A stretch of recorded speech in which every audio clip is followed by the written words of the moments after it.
Let's just let it roll for a little bit. It's really easy to do it today. It is really easy listening.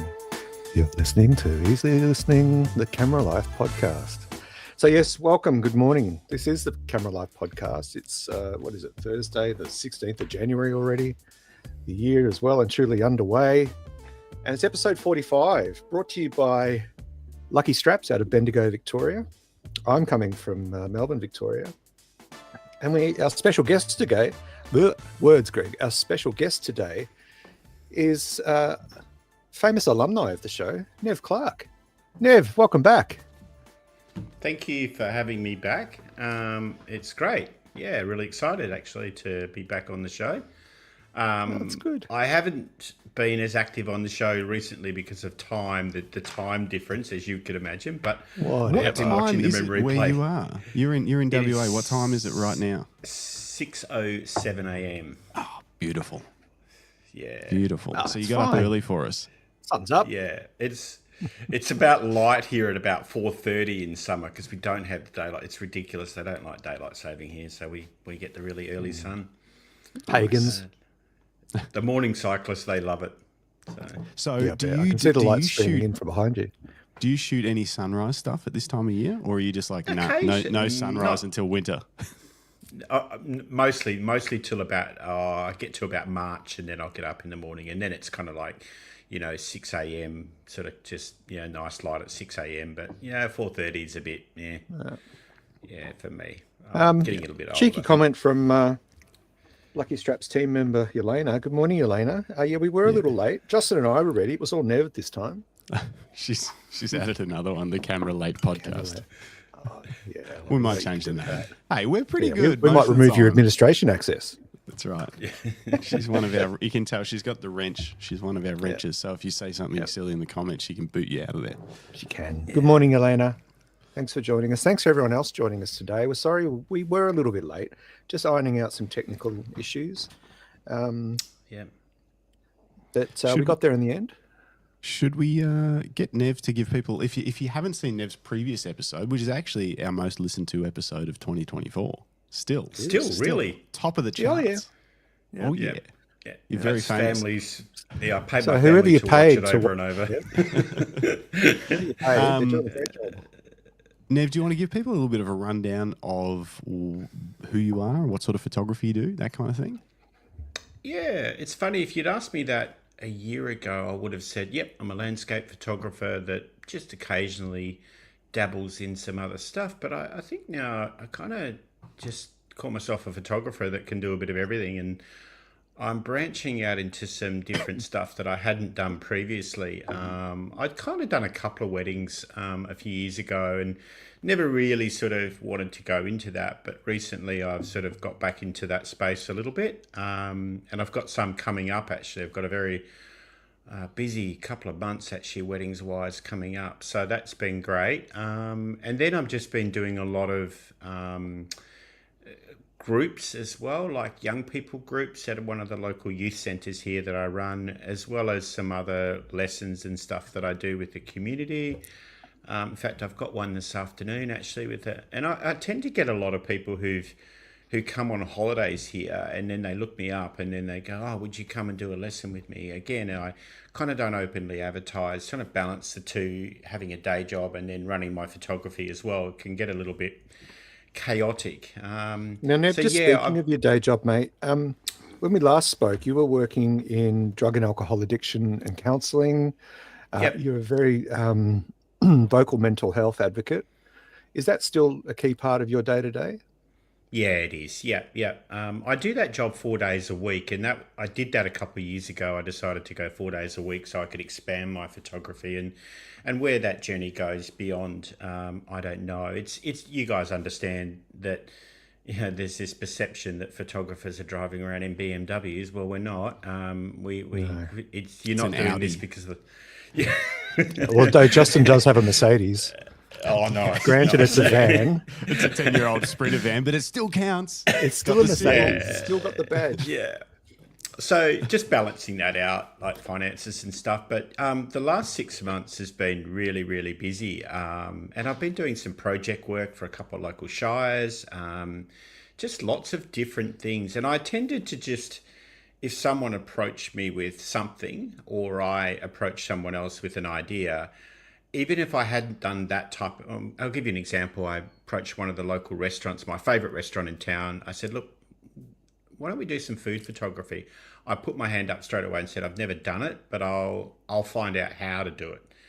And seeing that it's a bit of a challenge for me as well to jump outside of my comfort zone.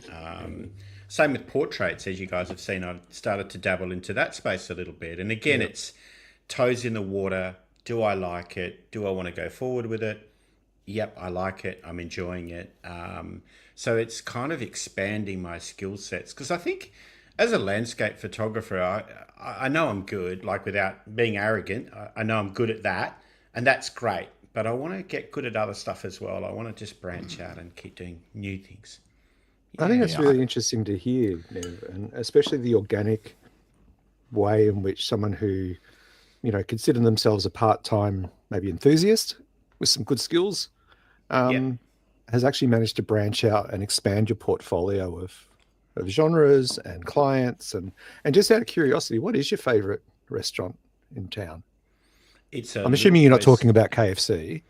No, it's called Garrison's, which is by the forts, and I don't know the name Garrison's comes from an old. It's in Albany's got a steep history in the Anzacs. It's where the Anzacs left to go to Gallipoli. So that area, Garrison's, is an old. I think it's an old military storage unit where some of the stuff was stored before they went to war. I remember reading something about it in the restaurant, and it's a beautiful restaurant now up on Mount Clarence there, and I love the people that run it. They're really nice people, and I sort of approached them really and said, they've got a new menu coming out. So when they said to me, we've got a new menu coming out, I said, why don't we do a photo shoot? So and I learned how to use lights in that situation as well, and the photos turned out great. So again, they weren't perfect in my eyes, but that's me being a bit probably picky. But it's certainly an area that I'd love to do a little bit more of. Yeah. What a way that's the way to learn. Just get into it and hopefully offer some value to someone else as well. They get images, you get to try out a new genre and just see if you like it. Who knows what can come of that? That is the way to do it. And that's when I made the thumbnail for this show, after Greg said you were coming on, I was like, I think this is what we'll be talking about the most is because I think particularly for landscape photographers, there can be a bit of apprehension around introducing people into their photography sometimes if they're a very sort of mainly landscape photographer, used to being out on their own, in control of the scene, don't have to talk to anybody or anything like that. So, I want to talk more about experimenting with portraits and groups and that kind of thing. And if you've got any advice for people who want to try new genres in 2025. But before we do, last time we talked about your calendars, your photography calendars. And since then, you would have gone through calendaring season, which is basically up until, now. It's the start of a new year. Did you do it? So, give people a little bit of backstory of you've been doing these calendars with your images in your local area. And then how it unfolded this year. Yeah, I probably didn't. It's funny, I think I've started a bit of a trend, and I didn't sell as many as I did previous year. But that's because a lot of people actually messaged me and said, Nev, I know you did these calendars. How did you do it? So I was quite happy to share how I did it, how the process and so forth. And even I had a couple of the little community organisations, one of the local photography disability groups that runs, I shared how to do it as well because I wanted them to experience it. So it's almost like I shared the love because I didn't want it to be just my little baby. I held a competition this year with mine where basically if you bought a calendar, you went into a competition to win a prize, which I still haven't drawn yet because I've got one calendar left and I'm waiting to give that off to somebody. But so my idea was really initially born out of a friend of mine approached me and he said he didn't want to do calendars anymore. Would you do it? So in the, we call it the Albany way, we just share. We go, okay, well, how about someone else? So I had 3 or 4 people approach me, and they did their own calendars. So I think that probably eats into the ones that I saw. But at the end of the day, I also found this December and November, I was extremely busy with a lot of other photography work that came forward through September, October, November. I was pretty much shooting all the time, doing other jobs. So the calendars, I wouldn't say they took a back seat, but it definitely wasn't a priority as much as it had been in the previous years. And that often happens, doesn't it? When you've got a passion project like doing a calendar or making a photo book, or even just finding time to, design and get your own business cards printed, because you're finding that more and more people are asking about your photography work. Finding the time when things start to ramp up, finding the time to do those little side projects just gets eaten away really quickly. Yeah. Particularly if there's anything like weddings or shoots like that. That's actually the main reason that I ended up having to move away from shooting weddings was, Lucky's biggest sort of time of the year is November, basically. And that was also one of the biggest months of the year for weddings. And you can't, when weddings start happening, you can't do anything other than do them. As in, whereas with Lucky, it's like, as long as we get all the orders out, that's fine. But I would push off things like sending out emails or, doing product photography and things like that, because it can wait. So then it would wait, whereas a wedding cannot wait. Like if you're booked in for a wedding, you're shooting a wedding, it's happening. I think. Speaking of weddings. Yes. And sloppy segues. Drunk wedding photographer. G'day, David. What's up? Mushy. How are you? There's also a really wonderful comment here from Facebook. From digital with Tia Wow. I can't pronounce that bit, but we'll read it out because it's great. Hey mate, you stream pretty awesome, which is impressive, and I'd also like to stick with you for a long time, man, if you don't mind, and to be a dedicated fan of yours. Please kindly add me on Discord. No, probably not. Yeah, it might pass this time. It's our first random. But stick around to the end of the show because we need the viewership. Yeah. Keep streaming. Thank you. Yeah. Don't stop. Yeah. We're up to 886, I think, subscribers. We need to get that to 1,000. Oh, it's going to happen. It's going to happen. Yeah. 2025. Yeah. Well, I'm proud of our subscribers, though. Every day I look at it. Some days it doesn't go up. Some days it goes up 2 or 3. But they're real people. Real people. Yeah. No dogs, cats, no bots. Yeah, no bots. No. The bots are the worst.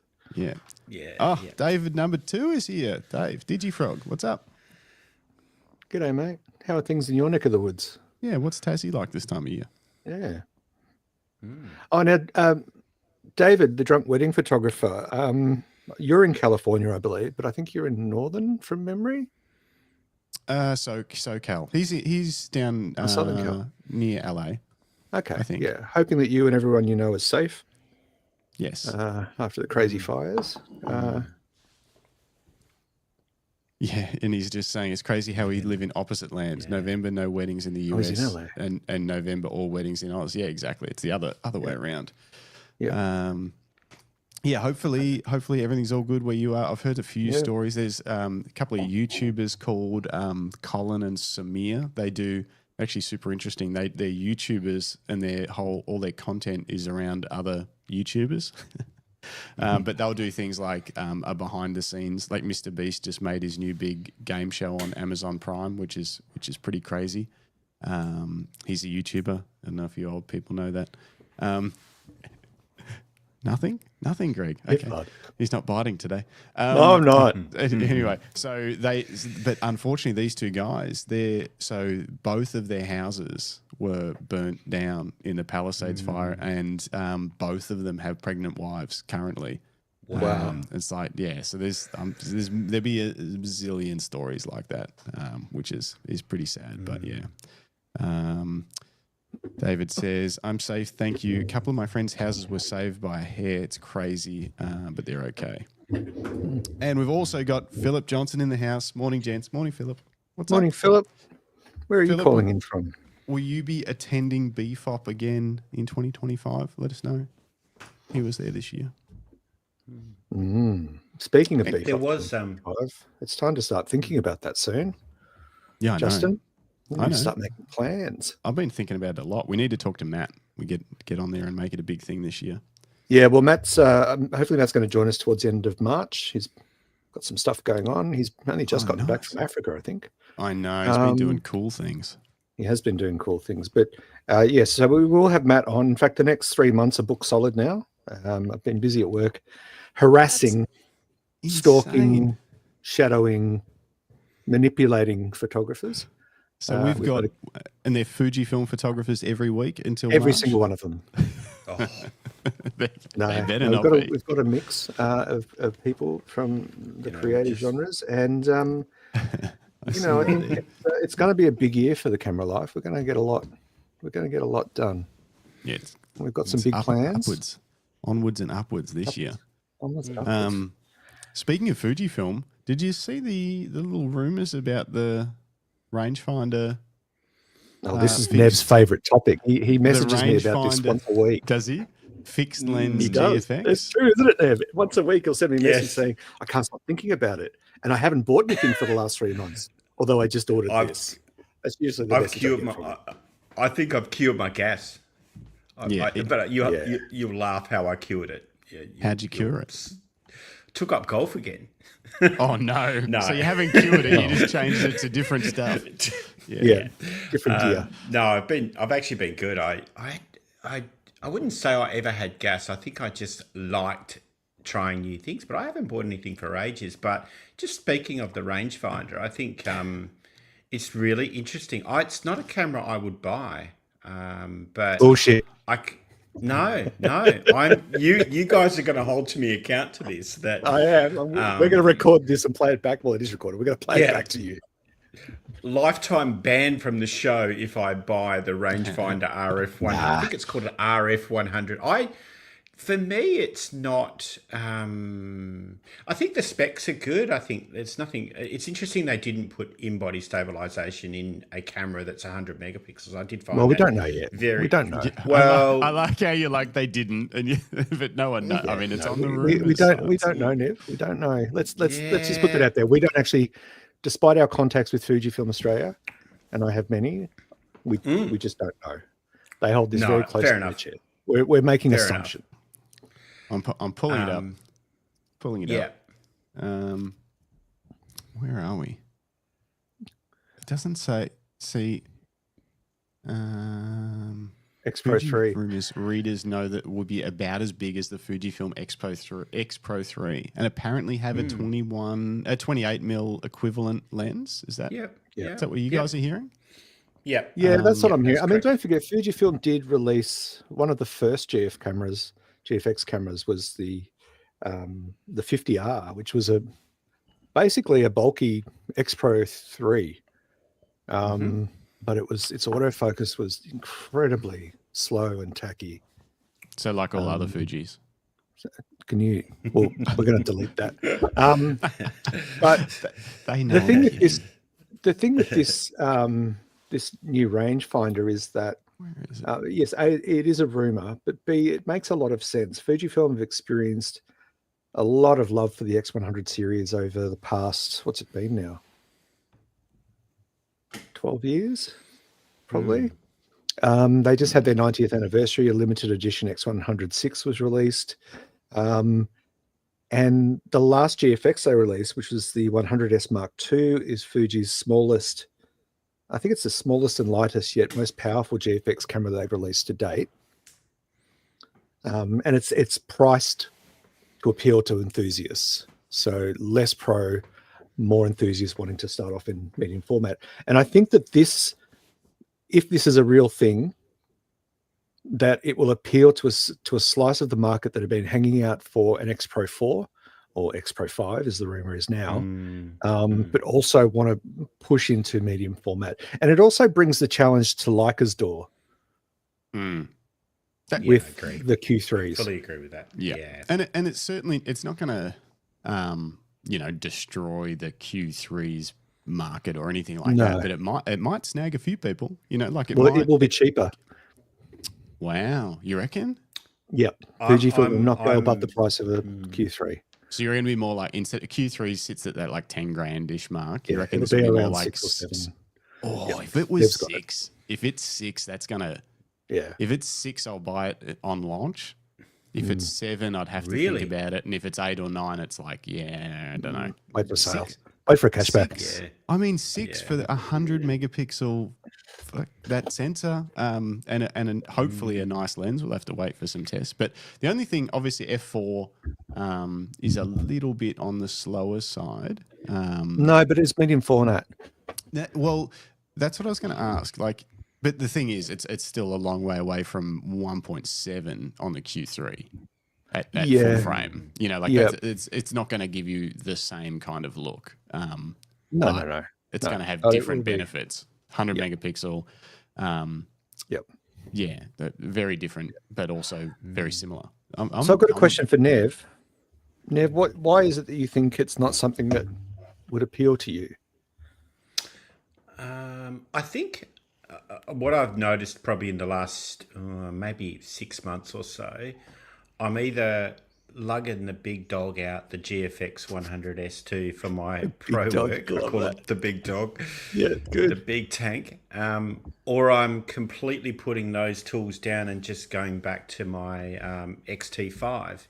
Now, interestingly enough, I contemplated actually getting the X100 V1 as in a smaller option. And I had a guy in Perth actually, and I hope he's watching the show, but I was going to swap my XT5 with his X100V. We were just going to swap cameras essentially. Yeah. But then I went out, started shooting again with my XT5, just doing some fun stuff. And I thought, no, this is too good. I love the files out of this thing, and I love the camera, interchangeable. So I've kept it, which I'm really glad I made that decision. So I'm either, big working camera, or I'm little camera, and not much kind of sits in between. And I think this camera, the new RF model, I think would sort of sit in between. It'd still be reasonably bulky, and I think, and I've still got my GFX 50S2, which is, I think I've still got that as my backup GFX, because if I go and do a shoot in my other camera files, I've got a backup camera as well as my XT5. So I've sort of got, I'm Fuji right across now. I sell off my Nikon. All my Nikon gear is gone. My DSLR is completely finished. So, yeah, I think it's not so much that I wouldn't like that camera. It'd be, where would it fit? What would I use it for? It's sort of almost like, would it fit in my pro work, or is it a fun camera? Because at a fun camera at 6K, it's a lot of money for just a bit of fun. So that's probably where I sat with it. I was a bit like you too, mate, Justin. I was thinking, $6,000. If you get a bit more work in and it comes in, you could get one. But then you go, that's a lot of money, sort of thing. And I'm saving for a trip to Europe with my partner as well. So it is a lot, isn't it?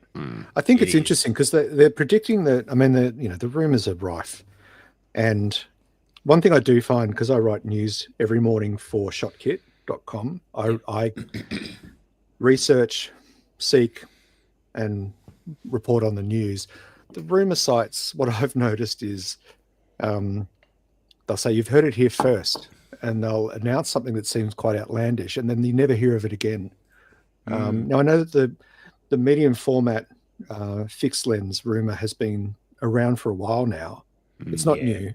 And there's also rumors that they're doing an X Pro 5, an XE5, as well as a small sensor point and shoot, which will be interesting for street photography, if that's a fixed lens.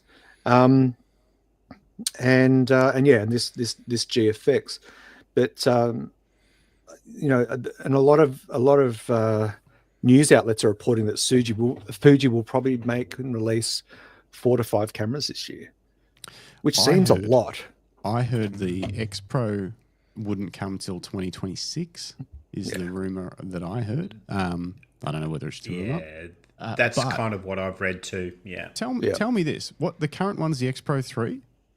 What happens current to the by 4 to 5 years? Yeah, but it's the one. It's the most recent model. Yeah. So why are they saying 5? X Pro Well, 5. What happened to the because 4? because what they've fallen into line with is that the ecosystem moves with the sensors now. So we're talking about an X processor 5. Some of them are HR, some of them are kind of a slightly altered chip, a sensor. So it goes around the sensor and the processor. Right, not so current like architecture 1, 2, is 3, 4. Yep. No. It just goes with whatever the current. Yeah, Right. it used to be that. It used to be that. The X100, it's kind of its own thing, really. It does its own numbering system because Wow, and I think what they're aiming for, what I believe they're aiming for. So in 2034, Fujifilm hits 100, and I think by then they'll be up to the X Pro 10. The X110. X100X. And I think they'll do an anniversary 100 edition. The X100X. Won't be limited. It will just be every one of them. I'll pre-order that right now. That's in 6 years. So they've got 3 more models to get through until then, or they might just skip a gen. Like they have the XM5. Was there an XM4? I don't think there was. No, that I don't know where the 5 came. It's because of the X processor 5 and yes. Wow, that's so it always follows the processor and the sensor now. It seems to. And so that little camera's been a really good seller, from according to what I've read and see it on the forums, and people loving it. Well, let me give you some sales data. Yeah. Speaking of, we should talk about all of that sales data. Do you see all the stuff that come out in the last month or two? Yeah. So Map Camera, this is in Japan. Map Camera is one of Japan's top 10 selling camera retailers. I visited one of the Map Camera, or their big Map Camera store. It's phenomenal. First and, like new and secondhand products are just bananas what they've got in there. Multiple levels of a building. But in 2024, according to Map, their best sellers were the Fujifilm X100-6, the new XT50, which came out last year at the Fuji Summit with that GFX that Nev now uses, the 100S2, and the 2-and-a-bit-year-old Fujifilm XT5 was the 5th bestseller. Interesting. The R6 Mark II and the R5 Mark II were 8 and 9, respectively. And the rest were Nikons, two Sonys. But the A7C Mark II, which is more of an entry-level blogging content creation kind of camera, the A7C series. So, the XM5 didn't appear on that sales chart because it was fairly new towards the end of the year. But in other news, the BC, the camera rankings, the Japanese camera sales ranking figures showed that the BCN plus R showed that Fujifilm, the X100-6 again, was the best selling camera, I think. Just trying to find out more about Fujifilm's performance there because that's all that we care about. They sold almost 19% of the market share last year, so they're growing. So 1 in 5 cameras sold, whereas it was a Fujifilm last year. That's pretty impressive in the space of a little over 12 years to gain that sort of growth. Yeah, especially not having a full-frame sensor. Yeah, well, Canon's at 25.55% of all cameras sold. So Fuji's gaining ground. Yeah, wow. Yeah. That's scarily, that's close enough for Canon to be a little worried. Just a little. I don't know if they should be worried, but it's shut up. Like you say, it's that. impressive. Well, what are they going to? What worried? They're not going to steal any sports photography or no, they're not news photography or the demand in the entry to enthusiast level market has. That's where they're crushing. They're crushing Canon with products like the X100 that Canon has zero competitor for. It's like, well, it's not even an option. It's if you want that style of camera. Yeah. What are your options? Ricoh? None of them do. Or Leica? You need to jump to Leica or Panasonic or OM system. No, but even then, like if you talk fixed lens, like if you want that compact sort of fixed lens, there's a few companies trying to do the compact thing, but the lenses can't get there. They're pancake lenses on a crop sensor camera.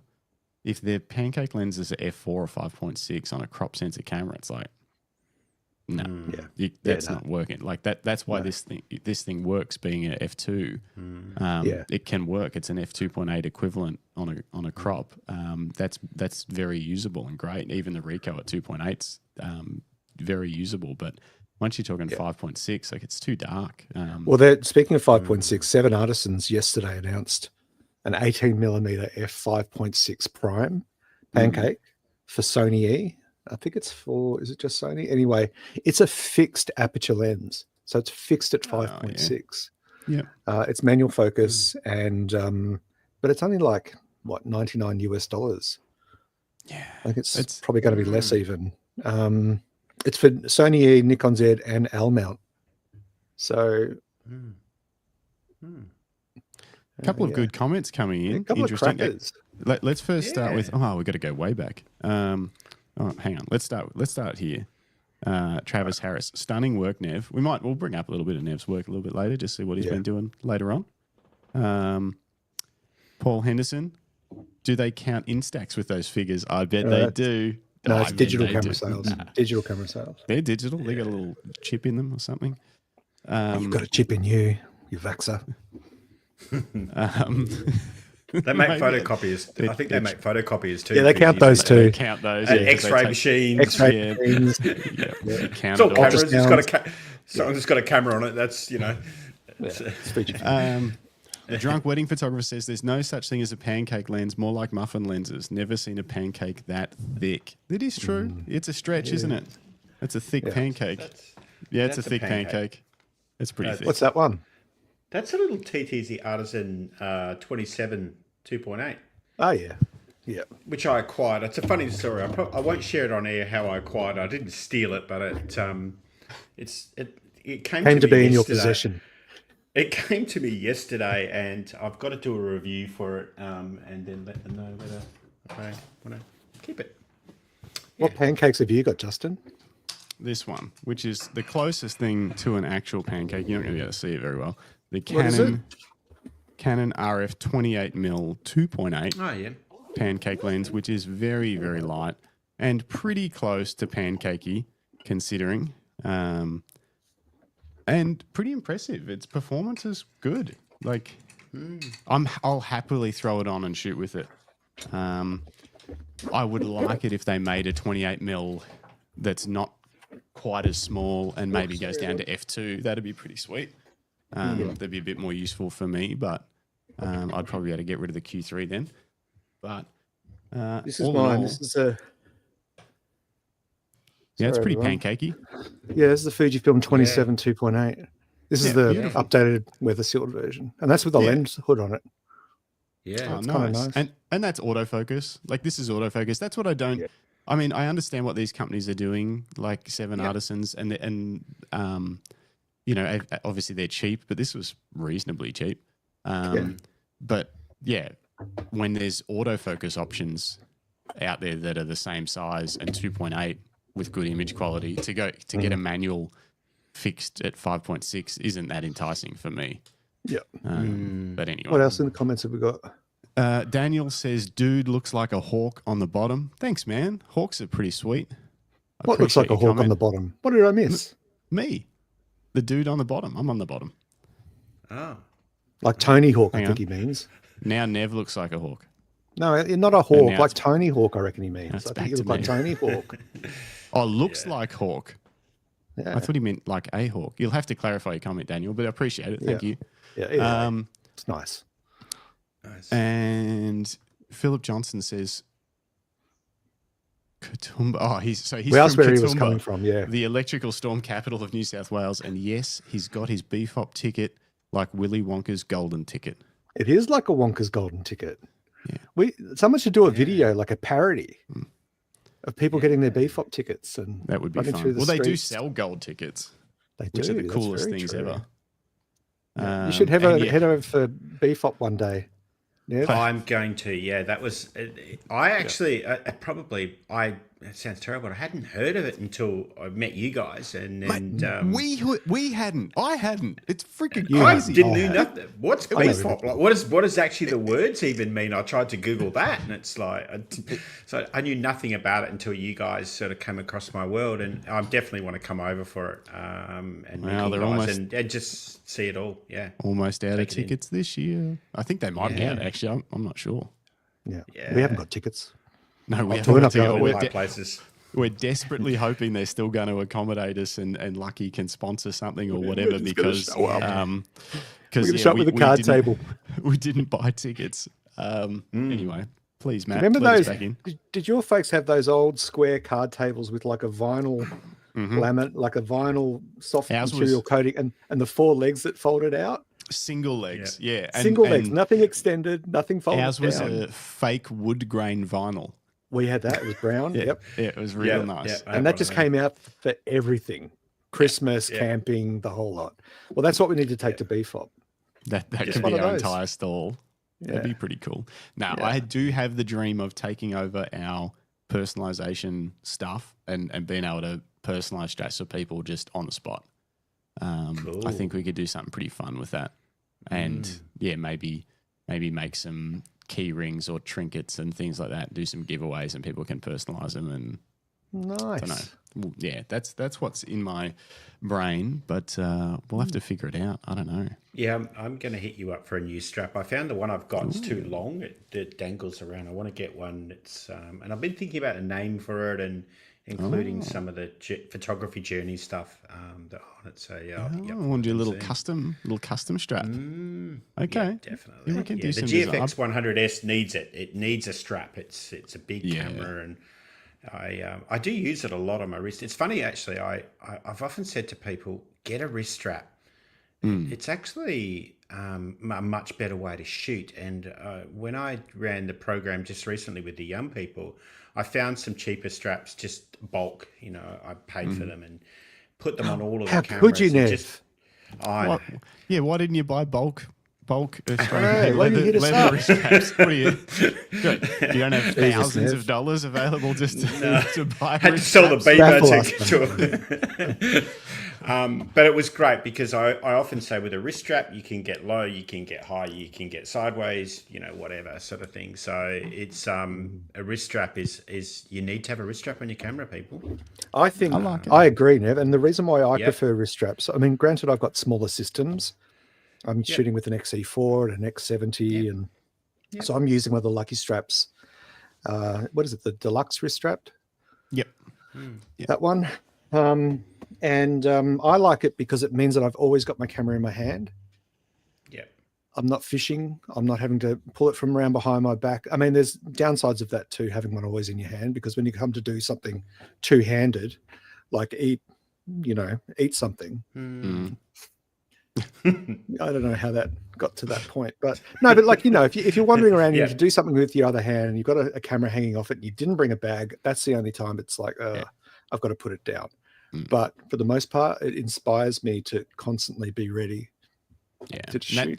And that's why I don't use wrist straps. I use shoulder straps for the exact reason of I like to have the camera with me all the time. And if I have to hold on to it the whole time, I'll be less likely to have it with me all the time. But if I can throw it across my shoulder and just wander with it, and then it's very rare that you're carrying just one camera, because often you're carrying like a GoPro or a little Osmo coffee cup. I wouldn't say that. Coffee cup, very regularly coffee cup. But more so, I need to be able to like live life, or if I'm doing a shoot or whatever, be able to grab stuff, move stuff, that kind of thing. And I really like being able to just let go of the camera and do something, as opposed to having to place it somewhere. You know what I mean? Yeah. Yeah. It depends a little bit. I do use wrist straps every now and then, but I do, if I travel, like I'm bringing shoulder straps because I want to go out on the streets and just have the camera out and across my body the whole time. Yeah. Everyone's different. Did we say hello to everyone in the chat? Paul Henderson. So. Did we say hello to Paul? Yeah, he had the great comment about what the Instax being counted in Fuji's figures to bump him up. Oh, yeah. Yeah. So you only use wrist straps. What sort do you use? Yeah. Don't worry, you won't offend us. I assume they're not Lucky straps. Maybe we can send you one to try out. What style do you like? What do you usually go for? Let us know. Let us know. I just found just quickly. What I found with me is that when I have my wrist strap on, and I won't put it on, I've got the camera in my hand, so it's almost like I never use those little thumb things. I feel like my finger actually sits there to hold the camera. I feel like I just take a lot more shots. In fact, I don't even use the viewfinder. I just look at something and go, oh yeah, click, and I see something else. And so I find that the camera then just is actually part of my hand. It's almost like it just flows. It just works really, really well. And even with a Fuji camera, I can change the aperture in one hand. I can actually operate the whole thing by one hand. Yeah. I can spin the dial here. And so for me, it's not having to use my other hand. It's almost like it's like a connection thing, you know. It's the way my brain works. Take your hand off and just attach a camera to it. No. I think Paul Henderson's got a winning idea. You keep your free hand for a Lucky Strap coffee cup holder. Expect royalties. Oh, you'll be getting tens of dollars from that. Yeah. Well, I have thought about it. Some Yeti cup accessories would be pretty cool. New name in the chat, Wookie. Oh, look at that pooch. Is that your dog? That dog is awesome. That is his dog. Yeah. It's Shane Henderson. He's been on the show. Oh, is it? Yeah, that's his dog. I didn't know that he was Wookie. Okay, so you got a strap harness belt for every occasion. The Star Wars reference. Well, I get that. Do you? Yeah. I thought you were more of a Star Trek man. Ugh, no. It's me. And what else we got? I use Drunk Wedding Photographer. I use leather wrist straps from Tap and Die. Oh, they're cool. Purchased them in 2014. Always open to test out something new though. Okay. Okay. We might be able to hook you up, see if you want to give a little test out to a strap. Tap and Die do make nice products. I don't know. I assume they're still going. They've been around a while. They have. Just like us. So very 10 cool. years and counting. Yeah, that's us. 10 years. We kind of flew past our 10-year anniversary. We really should have done something special.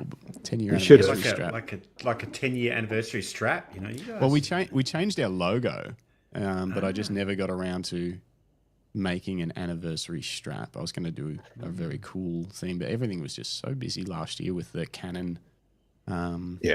The Canon R5 Mark II launch, doing those straps that took a heap of our production away from us. That we sort of shifted towards that, which was amazing to be a part of. But yeah, and BFOP took a fair bit of effort too. That wasn't nothing small.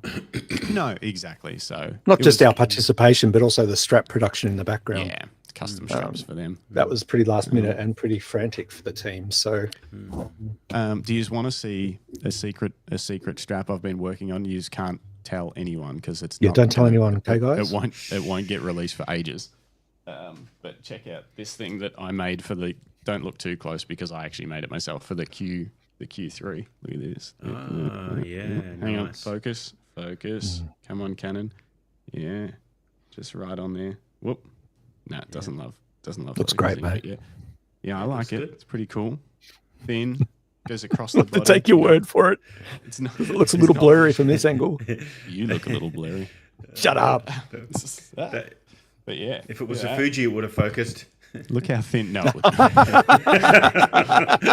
not go there. No, let's go there.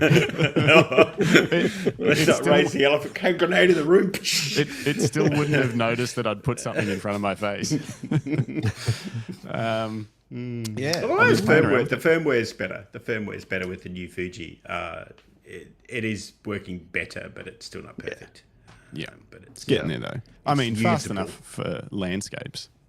Well, shut up. The XM5, when that first launched, that had Fujifilm's best autofocus performance. The entry-level camera had the same sensor and processor and image stabilization as a flagship, and the new firmware for focus performance. So that little $1,000 camera, or was it 1,000 US or Australian? I don't know. Was actually their best performing camera. Easy. But now they've rolled that out across others. So they did roll that firmware out to everything, basically everything. Yeah, everything. And it's made a difference. Yeah, most people are saying it has. Some people, I mean, you're still going to find people who aren't happy. and that's fine. I mean, there's always going to be this, and this isn't a dig at Fuji. It's going to sound like a dig, so just brace yourselves. Everyone's going to, not everyone. There'll still be a section of people that complain, always, right up until, and then they'll still probably complain a little bit, but until they're literally as good or beating Canon and Sony. There's always going to be people that are like, well, it's not fast enough because there's something faster available.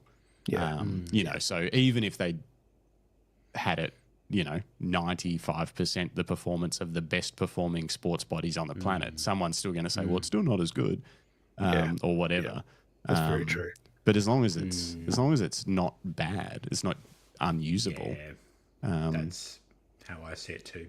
It works, like it's you're not missing photos or anything. No. And it's just another tool that, suits some people and it won't suit others. Like it's, and like you said, sports photojournalists are not going to go to Fujifilm. Wow, but there are some sports photographers using it and doing great work with them.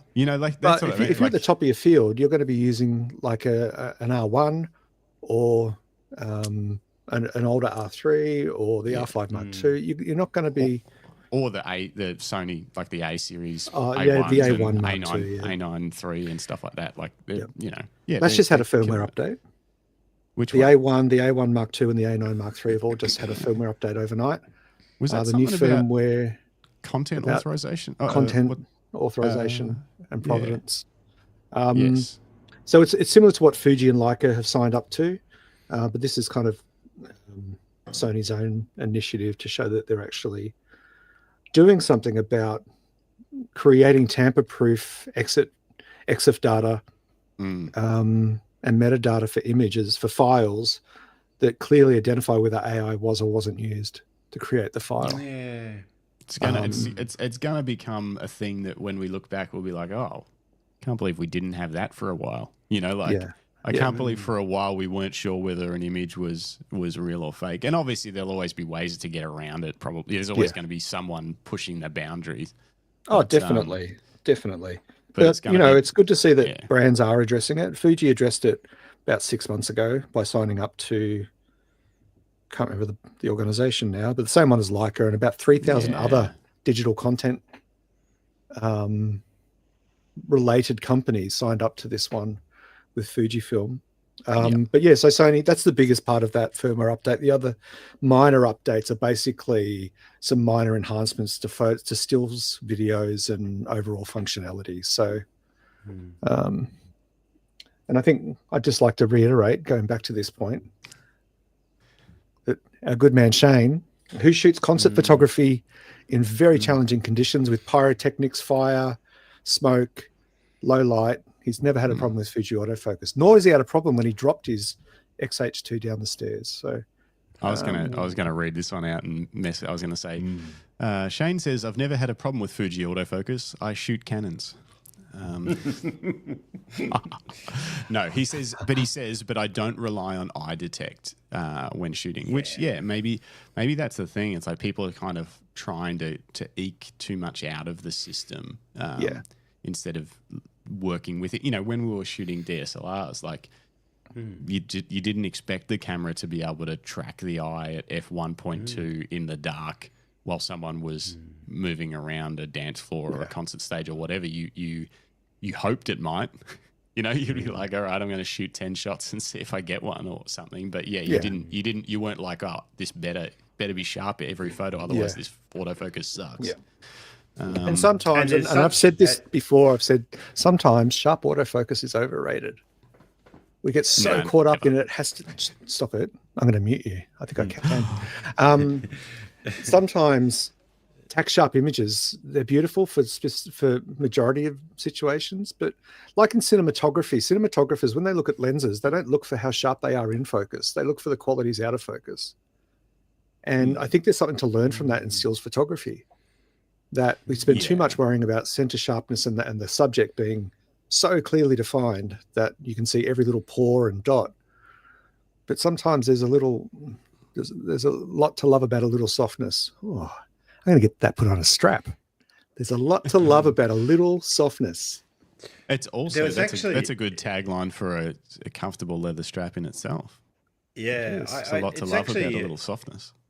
it does remind me. I shot a wedding with my XT5 on the old firmware, and it worked fine. But there was one particular shot that I knew the camera was going to struggle with because I knew that going into it. So generally speaking, what I was doing is if most wedding scenarios where people are standing quite still or at the front and doing all their bits, that's fine, you can use. But when people are moving, that's where the camera struggled. So if you know a particular strength and weakness of a camera, you just switch modes on the fly. And when they started to walk back towards me after they'd been married, they were, or one of the guys was skaters, and he had a skateboard, or guys holding up skateboards, and they were walking towards me. I just flicked into a different mode and nailed the shot, no problems at all. So I think it does come back to, I think, as the drunk wedding photographer said, knowing your gear a bit and being able to adapt as you're going. Wookie was saying that you don't always use autofocus eye detect. I probably only use it about 10% of the time. And that's actually when I'm doing portraits. If I'm doing a sit-down portrait where someone's sitting in a chair, I whack it on autofocus, but I then pinch in and go, yep, that looks good. Excellent. It's working. Yeah. But that's the I only think time you're I use right. it. I think, these cameras have such amazing, like they're almost got autopilot mode, in that they do a lot for you, and that's great. But sometimes there's a lot to be said about switching all of that extra stuff off and just controlling your exposure triangle and your composition and making the most of those core fundamental aspects of photography. But that's just me, because I love, it's like, say, a little knowing softness. your limitations, knowing your limitations of your gear, and not expecting it to do things that it may be not capable of in those critical moments. And that's what we used to do in weddings with DSLRs and stuff. It's like we would try and shoot stuff wide open during the portrait session where there's less movement and we can repeat something. But when they're coming down the aisle and people are throwing confetti, no, we're probably at 5-6. Like we're gonna let's get the shot. Like we want the moment and the emotion, not let's see if we can get some pedal bokeh in the front at the risk of having a completely out of focus shot. Pedal bokeh. It's a real thing. Pedal bokeh. Now, on the other end of things, though, Drunk Wedding Photographer says, don't mean to bring politics in, but some of the recent iconic photos from the last election here in the US were taken with Sony cameras and lenses. And everyone's probably seen those couple of, there's that Trump photo where he's like bleeding and he's got his hand in the air and they're all holding him and shit like that after they shot him in the ear. That's one of those iconic photos that photographer will probably, for their career, that's a career photo. It is, isn't it? And that was a Sony photographer. But I think that same photographer also caught a bullet in one of the shots, like streaking across the frame, which I think he said if he wasn't shooting with that A9 II at the time, or a 3, whatever it was, he wouldn't have got. If he had an R1, he would have missed it for sure. It probably would have taken the bullet. It's so big. Possibly. I don't know what he was could have comparing protected that the to. president. Maybe he was comparing that to, an A1 or something that he used to shoot with. But he was like, they're the sorts of photos that, and I mean, if he didn't get that shot, it's like the world would have kept spinning. Like it's not, just no one would have known that shot could have existed. But he got it, and it's kind of cool. So it's like they're those situations where it's like, if you're doing that kind of work, if you're thinking, well, sometime in my 40-year career, someone might try and shoot Trump, I'm going to get the fastest Sony camera I can. Yeah, I need a Sony. That should be the tagline. Want to capture an assassination? Get Sony. Oh, wow, I wonder if this will get us. Is that a bit dark? Anyway, might. It's a little bit dark. I was going to say it is interesting, isn't it? I don't know about you guys, but if I heard gunshots, I certainly wouldn't be putting my camera up. I'd be kind of using my camera to shoot. I'd be like, so for I'd be all that, hitting the ground. But whereas Americans, I don't want to upset the Americans, but they're different. Well, I remember they watching that will scene. get their cameras out and like, shoot it. Yeah, but that scene, most of the people in the crowd were just kind of going, "Where's it coming from this time?" Yeah, were they not sure what was happening? And I mean, there's probably a little bit of panic or a little bit of shock, and but for that photographer to get that photo, it probably sounds easy but yeah, would I have just ducked on the ground and not taken any photos? I don't know. Like, Yeah. you know, that's an amazing thing. But what got me also, and this is regardless of political sides or anything like that, but the Secret Service people, that when they hear gunshots, their job is to run at the target and lay on them. That's fucking crazy. Isn't that insane? Like, that's their job. And they do it without hesitation. They're like, my job is to run towards where the bullets are going and cover somebody. And create a shield, and just wait to get hit. You know, like, maybe. That takes a different kind of person. Yeah, it's insane. It's really, really interesting. I used to, as a kid, and I still do this today, and I took a couple of photography people that I do lessons with and to the local town library.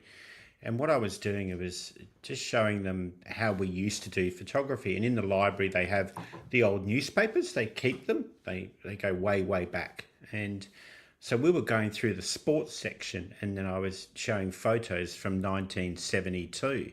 See, they used to shoot sports with film cameras, and they were able to do it. Yeah, and my argument, they figured it out. And this was my...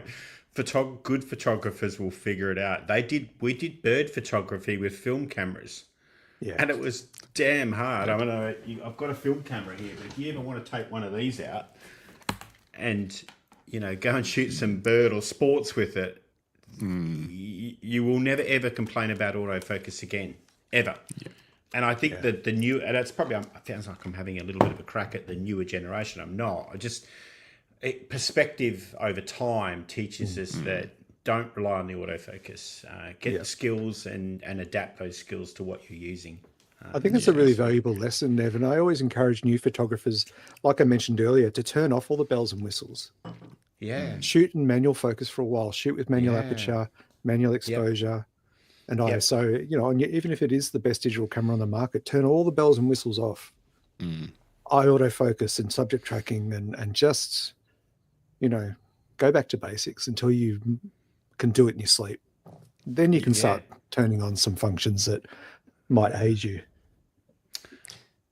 Just quickly, Scott Bliss says hello to Nev from Nevada. Do you know Scott? Hi, Scott. Yeah, I do. I do know Scott. Scott's a friend on Facebook, and he's followed my work for a long time, and we've chatted quite extensively about all things life photography. And thanks for joining. What time is it over there, Scott? Yeah, hi Scott. Welcome to the show. 3 p.m. Don't mind Justin and I. 4 p.m. Nice that you said hello to Nev. Yeah. Hi Scott. What? We could be friends too. My fans are all coming to join me. Thought so. 3 p.m. Nevada. Very cool. He looks a bit like Bublé. Can you bring up that picture of Scott again, please? There's a bit of Bublé in him. Anyone else see that? Good-looking rooster. I don't see it. Good-looking rooster. Good-looking man, Scott. Where in You're Nevada? A rooster. That's an Australian term. Vegas, Scott? Where are you? Nevada, yeah. Now, he just shot his first funeral. Thought of Nev originally told me about that. Yeah, I shot one. I shot a funeral. It's probably about 6 months ago, and I can't remember whether it was before my last show with you guys or not. Anyway, that's irrelevant, but it's a different experience. And I remember, and it was quite, all funerals are sad. Yeah, it was of a man that wasn't that old who had young children. And I just remember standing there at one stage taking photos, and it just got to me and I cried while I was taking photos, tears coming down my eyes. And I just remember a beautiful moment probably about 10 minutes later when some of the people who I'd never met in my life came up to me and actually made sure I was okay. And I was okay, but just how challenging that was. And I remember this young boy coming up to me and I don't know if he was a relative or whatever, but he was about 5 or 6 and he was quite curious with what I was doing. So I gave him a job. I actually gave him a little camera, a little DJI camera just to film with, just to keep him occupied. And it was a really amazing experience. But it's definitely tough. But in reflection, it made me stronger, as not just emotionally, but as a photographer, knowing you have to really still concentrate in the moment to get what you need to get, and then your self-care stuff comes in after, obviously. But most definitely. It was a good experience. I would do it again if someone asked me. Yeah. Scott's talked about his experience. Can we? Yeah, I'll bring that one up. You can read it out, Greg. Scott has said it was he shot his first funeral, which is something that not many of us actually do. But it was a humbling experience that reminded me how important our work is. Yeah. And it is very true, because it's our role is to document moments in time and space that won't be repeated again. And for the family, that might be a really valuable part of their self-care, part of their recollection, their memories. That, it was tragic, but look at this. All of the people who love and care about him came, and we've got and that's actually why they did it. Yeah. The family that I worked with, they had younger children and obviously a younger family. Yeah, they wanted something for when those kids grow up. They wanted to understand, to see Dad, and in a different way. And so it was about how many people that cared about Dad in the room. So I did quite a few panning shots of the people in the room a lot. That was one of the focus key points with it, was actually capturing those as well. And that's difficult because you're photographing people who are emotional. And it's almost like there was this guilt feeling of photographing people that have got tears in their eyes. But it was challenging, definitely. Yeah. Scott's gone on to say, yes, look at all of the people who cared about your daughter. I think that's a really, I think it's something that we probably don't think about as photographers, especially if we do events. We often look at the weddings and the engagements and the big birthday milestones and parties and those sorts of things. But I think I think that's a really admirable genre there, Scott. Well done. Yeah, definitely. David, the drunk wedding photographer, said most of the time, the only two times our loved ones gather together in one place are weddings and funerals. And it's very true. And it's a very fair analogy. And as you get older, you start to reflect more, and you go to more funerals. We always joke, as you get a little bit older, you go to more funerals than you do weddings. You don't. All your friends are married and couples and stuff. But and it is a moment in time. I think you were saying, Greg, before, you're capturing a moment in time that actually doesn't get repeated, and that's incredibly important and valuable. But and now in reflection, 6 months on, I still enjoyed the experience. And that might seem an odd word to use, but you grow from each experience you do. I think it's also humbling to be invited into a family's time of grieving, which for a lot of people can be a very dark place. To be invited into that and offered a place, to experience that and capture it, and you've got to be equally as humbled. And I guess respectful of that experience for them too. So it's a tricky gig, but hats off to you, Nev, and to Scott. I think that's really admirable. Certainly something I've never thought of. I mean, when I have regrets, when my wife passed away in 2013, and my kids were like 12 and 14, 12 and 15, I'm going to say, pretty much. And I'd never even thought about, I wasn't doing photography at the time. That came a bit later. I never thought about getting someone to document it. And it was a celebration of life. It wasn't a somber, funeral. Everyone was asked to wear colour, and it was meant to be a celebration of Isabel's life. But I never thought to get someone to record it for the kids for later. I regret. Yeah, it's interesting because I've shared with you guys, and my mum passed away not long before I met you guys, and I chose a photo for Mum's coffin, which was a beautiful photo of the Stirling Ranges in the canola period. And so the period was that Mum was now resting in the canola because she loved to go and visit it. What's interesting is that when you prepare for a funeral, and we'll get off into some more fun light stuff later, but the last thing I'll say on this is that the very first thing the funeral people say to you is, what photos have you got? Because they're so powerful. And they're the things that care the most. We've got some amazing funeral homes here that really they have a dedicated person who's actually, that's their job, to collate all the photos and put it together in a collage and a video. And I sat and watched this process take place with my own mum, and it actually provided healing, because I was able to just actually watch Mum's life through a set of images, which I probably never had sat and seen all those from when my mum came from Austria to Australia and all that sort of stuff. It's amazing. And then that's the memory you take with you forward, not that she died. Yeah. Isn't it interesting though, Nev, that now it seems that the only time we do that is at the end of someone's life, that we don't necessarily put that effort into collating someone's life moments unless it's something really special. You know, we don't often do that. So it's a bit to think about there. I just want to touch base with everyone listening along and thank everyone for their comments and for watching.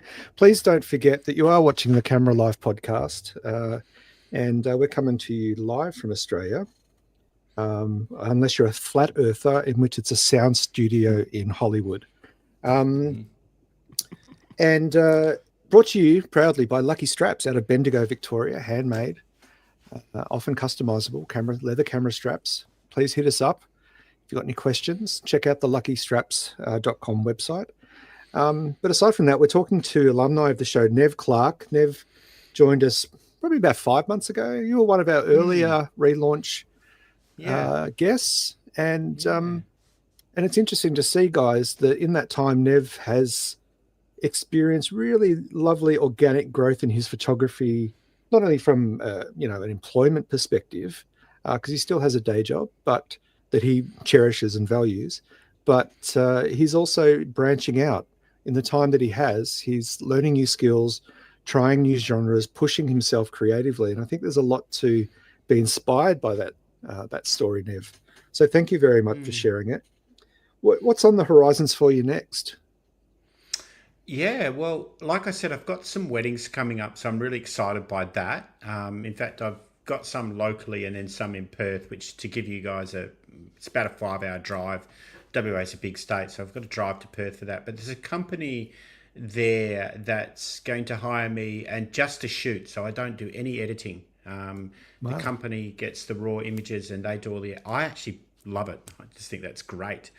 I don't want to have to sit on the computer for the next 2 or 3 days. And obviously the money is less, but for me, that's perfect because I'm not a bad editor by any stretch, but I definitely don't want to have to edit. And the money side of it's nice to just top it up a little bit. And then I've got some more group stuff coming up, and I'm going to be doing some workshops. Now, I haven't launched anything online about that yet, but I've been looking at the models around how would I do some landscape. I get a lot of people from Perth asking me, would I do a landscape workshop down in Albany?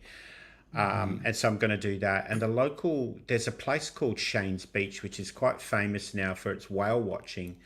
There's amazing whales that come every year, and the tourists just flock to see these amazing whales. So I'm thinking about a whale watching workshop with our cameras, and one of my friends owns a boat here as well, how we would get that boat over there and then do a whale watching photography lesson incorporated into one thing. So I'm really excited about that. The local caravan park is a huge fan of mine. They're just releasing some, and I haven't got one with me, otherwise I'd hold it up, but they're doing some towels that have got my photography stuff on it. I took a photo of a whale. That's a fancy caravan park.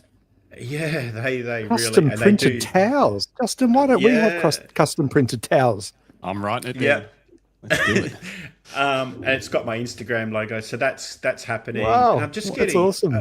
There's quite a few things happening as well, and I'm then going to try and go over to Europe with my partner. Julie, if she's watching, hello.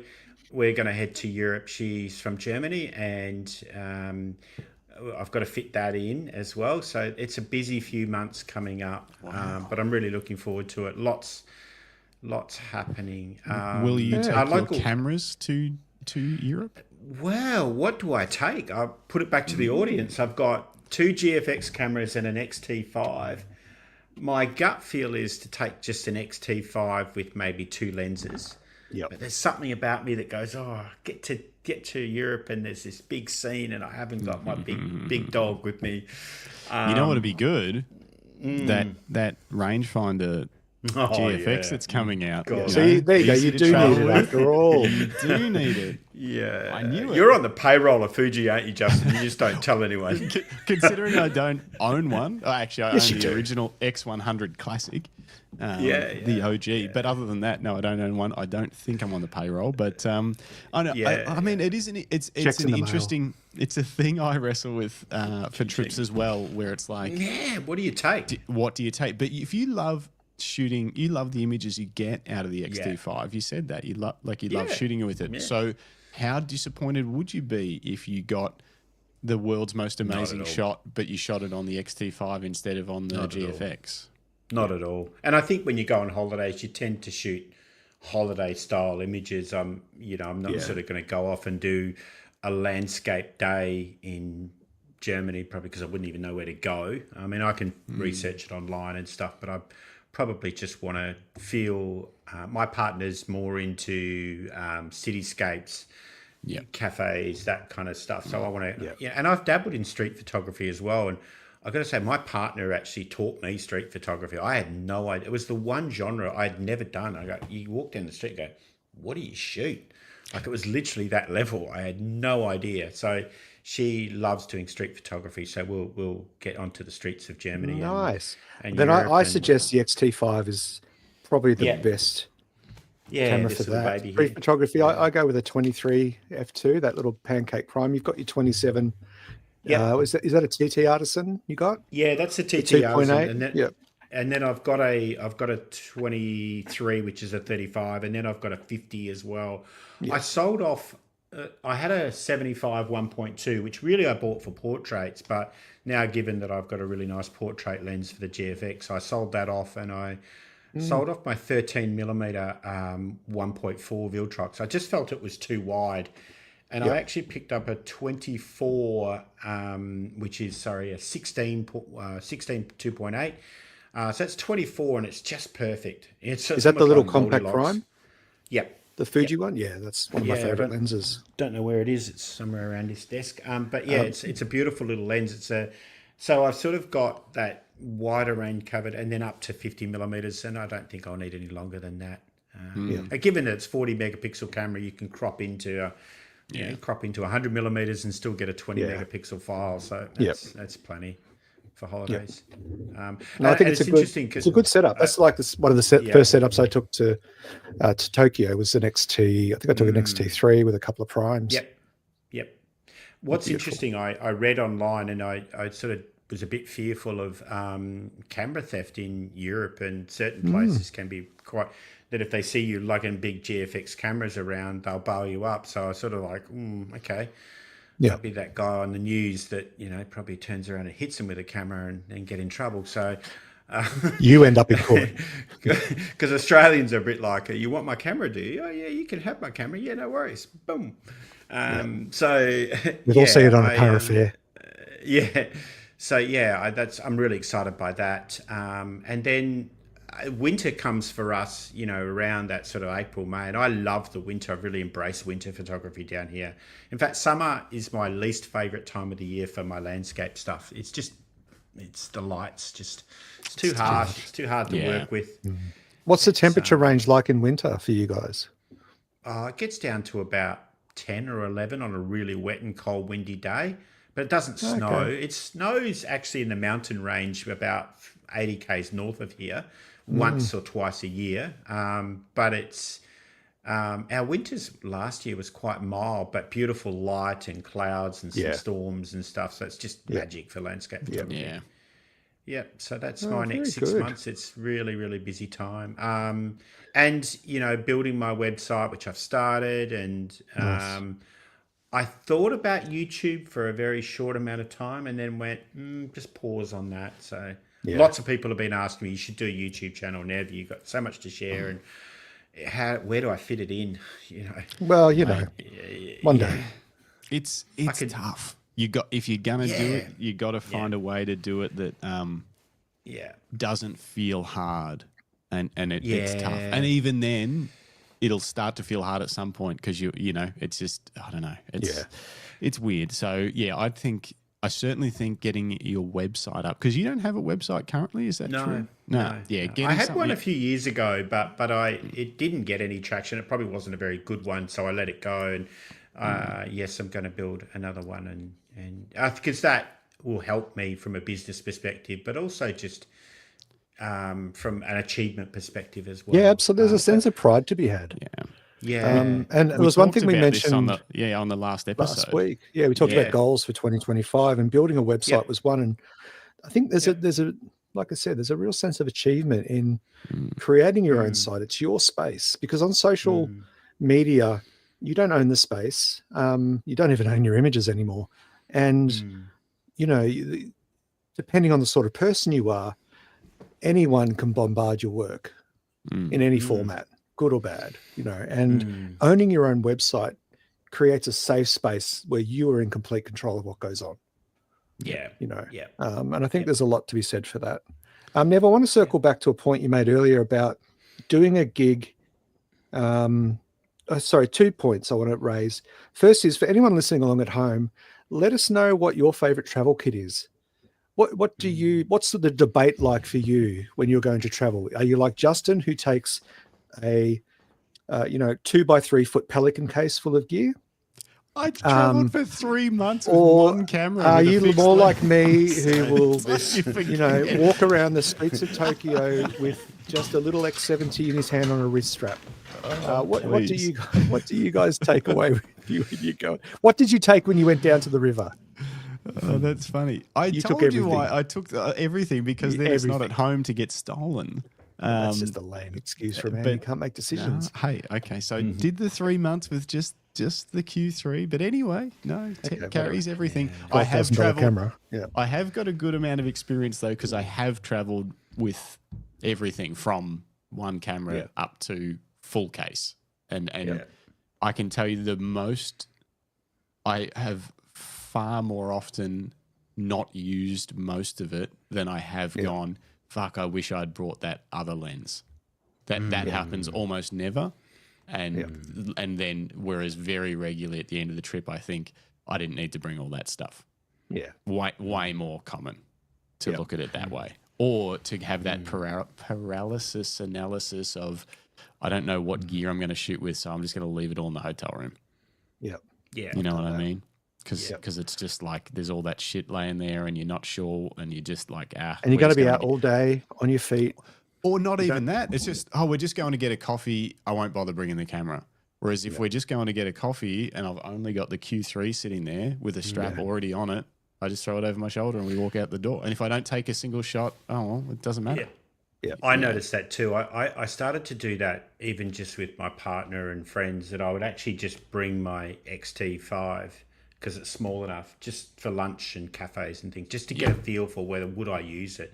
And there were plenty of times when friends would gather and say, hey guys, let's get a photo. And, you'd capture a photo, and that portability, you're not going to lug your GFX on the table at a cafe. It just just doesn't work. That new fixed lens rangefinder you might though. No, that would be all right. That would be good. That would be all right. Yeah. The second point I want to circle back. Yeah. Go ahead, Matt. Sorry, Nev. I was just going to say, the second point I want to circle back to is that you talked about doing a paid gig where you don't have to edit any images. And I just wanted to touch on that for a minute and see what other people think, and hear from you guys too. Around that, you're handing over control of what the finished image is going to look like. And I know we always do when we do paid gigs for commercial purposes, that we don't have the final say because it's, contractually agreeable that you're providing the raw images and they'll do what they want with them, and that's fine. You can let that go. But is there an element of you, Nev, that I know you said you don't like editing, but is there an element where you feel, oh gosh, I hope they don't mess with the final outcome too much because my name is on it? Initially I was a bit nervous about it, but then when I thought about it what I did was, and I won't mention the company yet because we haven't got to that point, but that she was fantastic. And when I looked at the images, the style that she edited, it was pretty close to what I would do anyway. It wasn't right. So I could see lots of examples of what she was doing, and I don't feel she's going to butcher my work, put it that way. And if I felt that it wasn't captured in the right way, I would then probably go back to her and say, look, I think these would look better if it was this. And our wedding photography is interesting because everyone likes a different style, and they meet with the couples, and the photographer does as well. So we have a say in what style they use as well. So then that will get fed to the editor. But just from a practical time point of view, I certainly wouldn't get someone else to edit my landscape work or my product photography. But I just thought for weddings, I think it's a lot of editing. I thought, actually, this is not a bad thing. I'm going to give it a go. It's a bit of, as we say, suck it and see kind of thing. You know, let's have a play with it. Let's do a couple and then see how I feel. If I felt after that, actually, I don't want to do this because it does take away I would then speak up. But I want to give it a go. Again, what about you, Justin? Trying something different. So when I used to shoot a lot of weddings, we even experimented with using outsourced editing. We even towards the end, we experimented with using AI editing. As it's really AI editing's really glorified preset stuff. Yeah. It's like it's our preset. It essentially just gets it slightly closer, but you still have to. You can't just hand those files over. You still got to go through one by one and actually tweak them to what they're supposed to be. Well, current gen AI editing platforms was just updated not long ago, and they now offer AI learning. So you feed it a couple of thousand images, and it will learn from that already edited images, and it will cull and group. Yeah, your wedding shoot. Most of that, in my experience, wasn't amazing either. The culling and stuff like that. It would certainly do some stuff, but it was too. There was too much potential for missing something or whatever, and then you have to basically go through it all anyway to see whether it missed something, and it was just not wonderful. But in terms of letting go of that editing, it was tough. We struggled to find an outsourced editing company that could ever do exactly what we wanted done. They could certainly do the heavy lifting of the bulk work, and then we'd still go through every image and do what we wanted to do. Even to the point of like some of the stuff for us that's more like with weddings, it's more important than editing. What most people deem as editing, which is like color. There's color correction, apply a preset, do color correction, get your exposure correct. That stuff for us, like we don't do artistic editing on 99% of wedding shots. 99% of them are is the white balance correct? Not in the sense that it makes the wedding dress perfectly white with the eyedropper tool, but in the sense that their skin tones and everything look the way they should look in that situation. Whereas if you just do skin dropper tool on the white balance tool on wedding dresses, you're going to end up with stuff that just looks perfectly white, even though the situation doesn't call for a perfectly white wedding dress, you know, if it's got a warm glow or something like that. So it's like, make it look the way that it's supposed to look and feel, make the exposure, in my mind, what I would call correct for that situation. And then it's really looking at them from a point of view of like crop, straighten, obviously. And then is there anything that's going to make them disappointed in this image that we need to remove? And in Australia, a big one of those is flies. Like, I've got a funny fly story. Yeah. Oh my gosh. Yeah. Done a couple of farm weddings, and you sit there and you pick them off one by, and there's no fly editor. 80 of them on the back of a groom as they're walking away, you know, into a beautiful sunset or something like that. And that is the stuff that it's like, if the couple wanted it, we would leave them all and to show something, but no one wants that for their whole day. No one. Who asked the flies though? No one asked the flies' opinion. Well, blatant discrimination. Anyway, this is a very long-winded answer to the question of I would happily have someone edit my photos if it was pretty straightforward, and sometimes you're even pleasantly surprised by the way it looks. You know, it's like you take it and then you don't see it, and then it's done, and you're like, "Fuck yeah, that photo looks great."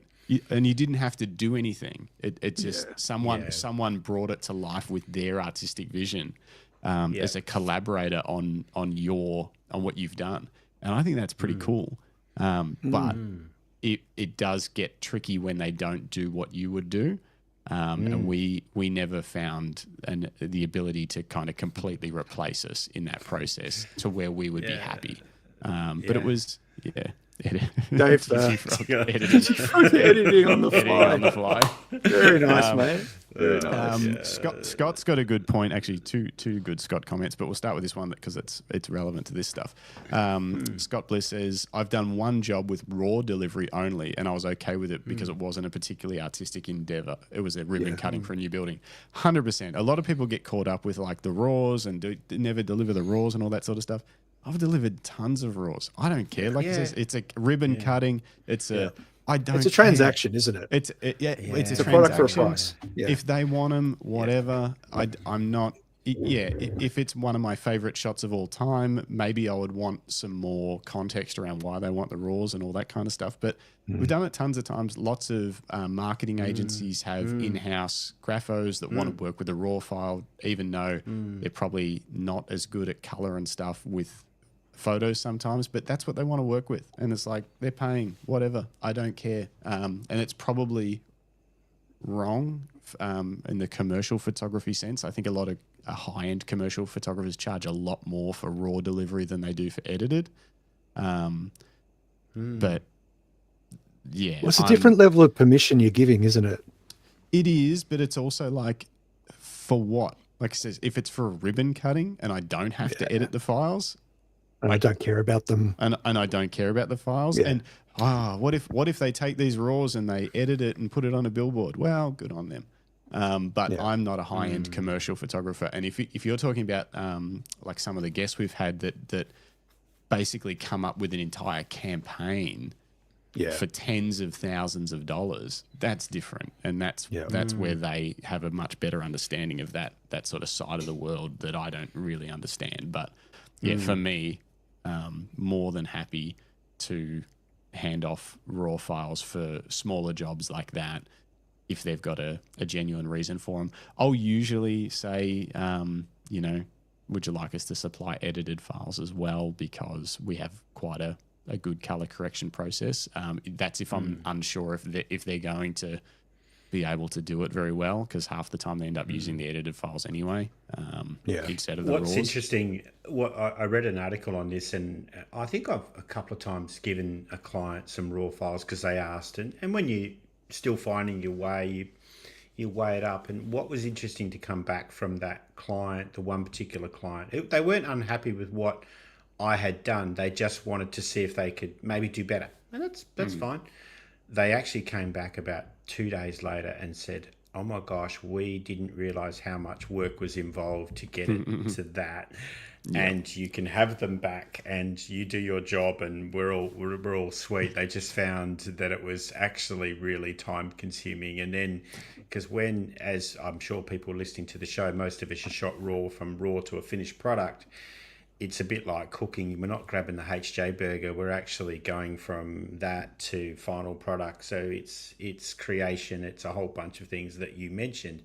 That takes time. And I think once people get a sense of that, they actually don't want the raws anymore. It's different from an editing company perspective. That's just, they have a person that edits photos. That's different. But I'm talking about clients that may ask you for a raw image because they think they can do better than they...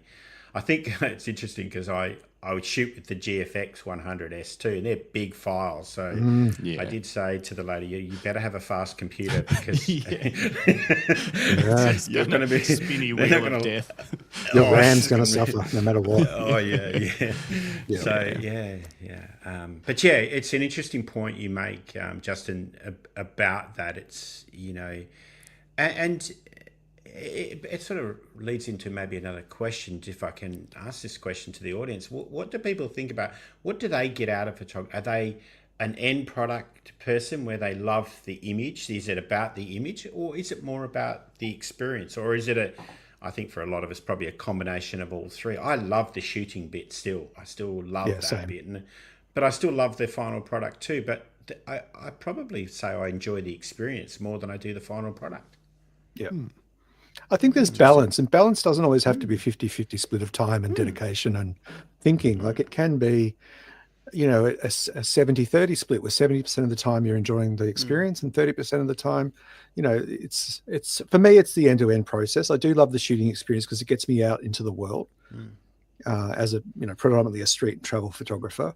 But I also like the editing process. I love shutting out the world, putting on some headphones with some good music and going through my images and go, oh, wow, I didn't think that would work out, but it worked out. I'm going to clean that up and I'm going to make that black and white, add some grain and call it art. You know, like that's my favorite trick of most of my photos. Yeah.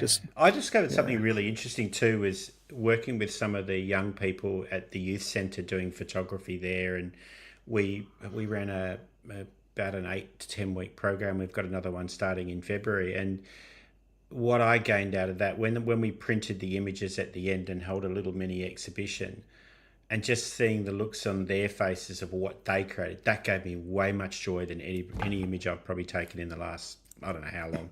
Just seeing that, I get a lot out of, and maybe I'm different, but it's people, photography can be a very, I say lonely journey, but a very self-centric journey because it's us and the camera and then the post at the end of it. So this was different in the fact that I got to see the joy of other photographers that I played a part in, a small part, you know. Yeah, that's lovely. For me, I got a buzz out of that, huge buzz, just like I was just like standing there feeling really proud.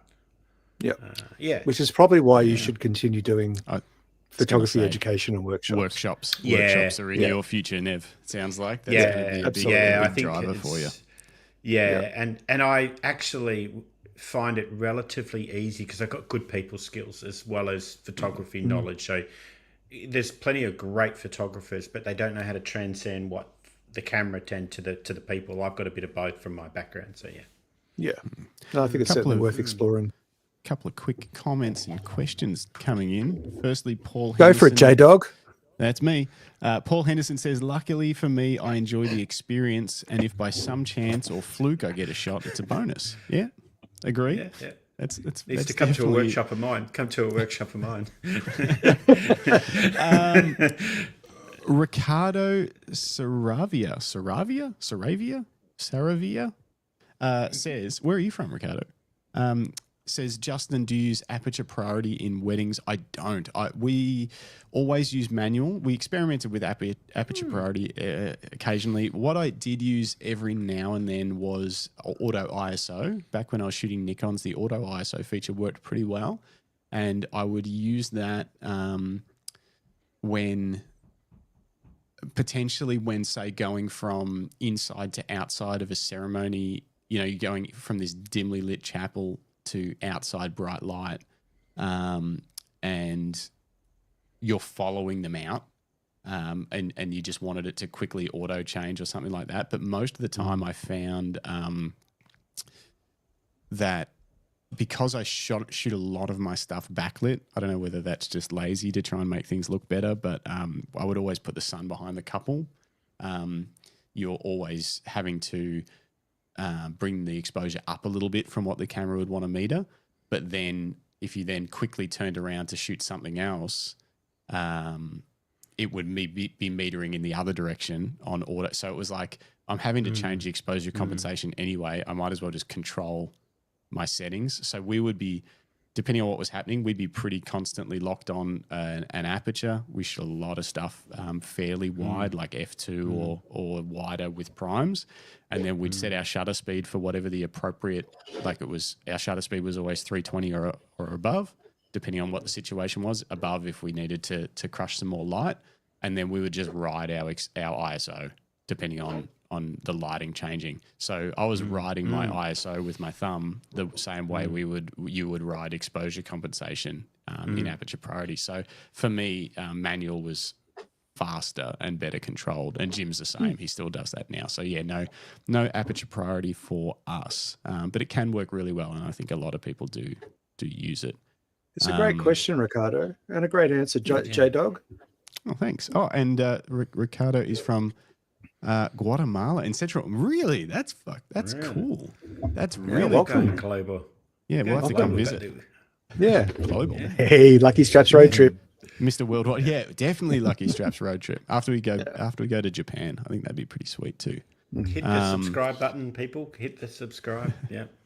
Yeah, just on that, just before we proceed with the next comment, just a reminder to everyone, and thank you to everyone who's following along home or work, wherever you may be today. And don't forget that these podcasts, they are on the channel live today, but they will also, all the back catalogue is there from last year. And there's also audio podcasts available on popular audio podcast streaming platforms. So yes, please subscribe, because this year is going to be the year of the Camera Life. We already have the next 12, 13, 14 weeks booked solid with guests from a diverse range of backgrounds, experiences, genres, you name it.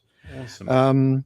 We're also looking at maybe adding some other shows, some other extra bit shows here and there, and doing a couple of collaborations with some other channels. So stick around. It's going to be worth your while. And yeah, so please like, subscribe, tickle the bell. If you or a photographer, if you follow a photographer that you think would be great on the show, hit us up. I don't know, you can DM us on Instagram or just email me, justin@luckystraps.com.au. That's justin@luckystraps.com.au. Email me if there's a photographer that you think we should have on, or if you think you're interesting enough to come on. You probably are. Yeah, tell us. But don't get that confused with his other email address, which is jdog@onlyfans. Yeah. Also, subscribe to my OnlyFans. All right. Now, this is a question for the Fuji shooters of the group from Scott Bliss. I'm also a Fuji X guy and often feel disappointed with my results in astrophotography, crop sensor, which I most often attempt during travel to national parks. Has Nev had a better experience than me with the XT5? I've only done one astro shoot, but I would say it comes down to lens choice, and I can't remember, Scott, what lens you had, but the 13 Viltrox 1.4, I think it is, would be my lens choice. There's a guy that's friends on Facebook with me, and he's quite active on the Fuji social media pages, and he does a lot of astro. I'm going to get him to connect with you. His name's Justin Hoffman. He's actually in Europe at the moment. Justin, if you're watching, hello. And he's a really good astro photographer, and he says you can make the Fuji gear work for astro. So I'm going to get him to connect with you, Scott, because I think he can show you some stuff that maybe is beyond my scope. But in terms of general photography, that camera, and why I've kept it, is that it really did. Everything changed in my photography when I went to the XT5. I think it's often not about the camera. It's just about, does that camera gel with the way you shoot, experience, what you like to see? For me, it was more about, it was almost like a connection of the minds. That camera worked for me. It does have limitations like all crop sensor cameras do. Yep, noise is always an issue, but I think the denoise software is so good now that noise can be easily fixed in post, and not to the point where you get plastic faces. Or lose stars. Or lose stars. Lightroom thinks they're dust spots, or noise spots, not, grain, not actually. And from what the astro guys tell me, there's a really good astro photographer here in Albany. He's saying to me, he said to me a few times, he said, Photoshop's better than Lightroom and Affinity, and there's one other one, Capture One. He's a big Photoshop guy for astro. He says the editing, the way it renders in editing, is much better with Photoshop. So that's another tip that and he's a very good astro photographer. I'd love to get him on the show, actually. He's an older guy, but he's amazing. He's send me his details. I'll reach out to him. Yeah, Mike Lyons, his name is. He's actually a local dentist. He's a great guy. I haven't shot with him. Oh yeah, I think you've mentioned Mike before. Yeah. So, to answer a very long answer, I know, but I've been super, super happy. But yes, it does. And how did I end up in GFX land was very much what I've just said. Is I got to a point where I felt like I was a bit limited with the XT5. Fuji don't make a full frame camera, so what do? You go medium format. So, and I do think that that's part of Fuji's not strategy, but their way is they don't make a full frame camera. So you either stay there or you jump over there. And that is very much their strategy. Yeah. Which is a great strategy because And I think they're going to stick to it. We don't need another full frame No. brand to go alongside the other three main ones. We don't. It's not that they'd all just be doing the same thing. Although a lot of people would obviously love Fuji's bodies, their body ergonomics and colors and stuff. Yeah. That's true, but we don't really need just another, the same. But so on you obviously it's got crop sensor with 40 megapixels for night, like high ISO. Long exposure photography is you're sort of pushing up against something that's it's not the ideal camera for those like that situation, but certainly as Nev said, you just need to let as much light in as possible. So that if you could get a lens that was going to let nice wide lens that was going to let a ton of light in, that's what was it, 13mm f1.4. 1.8, something like that. 1.4. That's going to give you the best chance to get cleaner files. Because obviously the wider the lens, the longer you can leave it open without getting star trails, still keeping pinpoint stars. I would suggest going to Richard Taddy's YouTube channel, Nightscape Images, and find some of his videos that he's done where it's like nightscape photography with a standard camera and kit lens.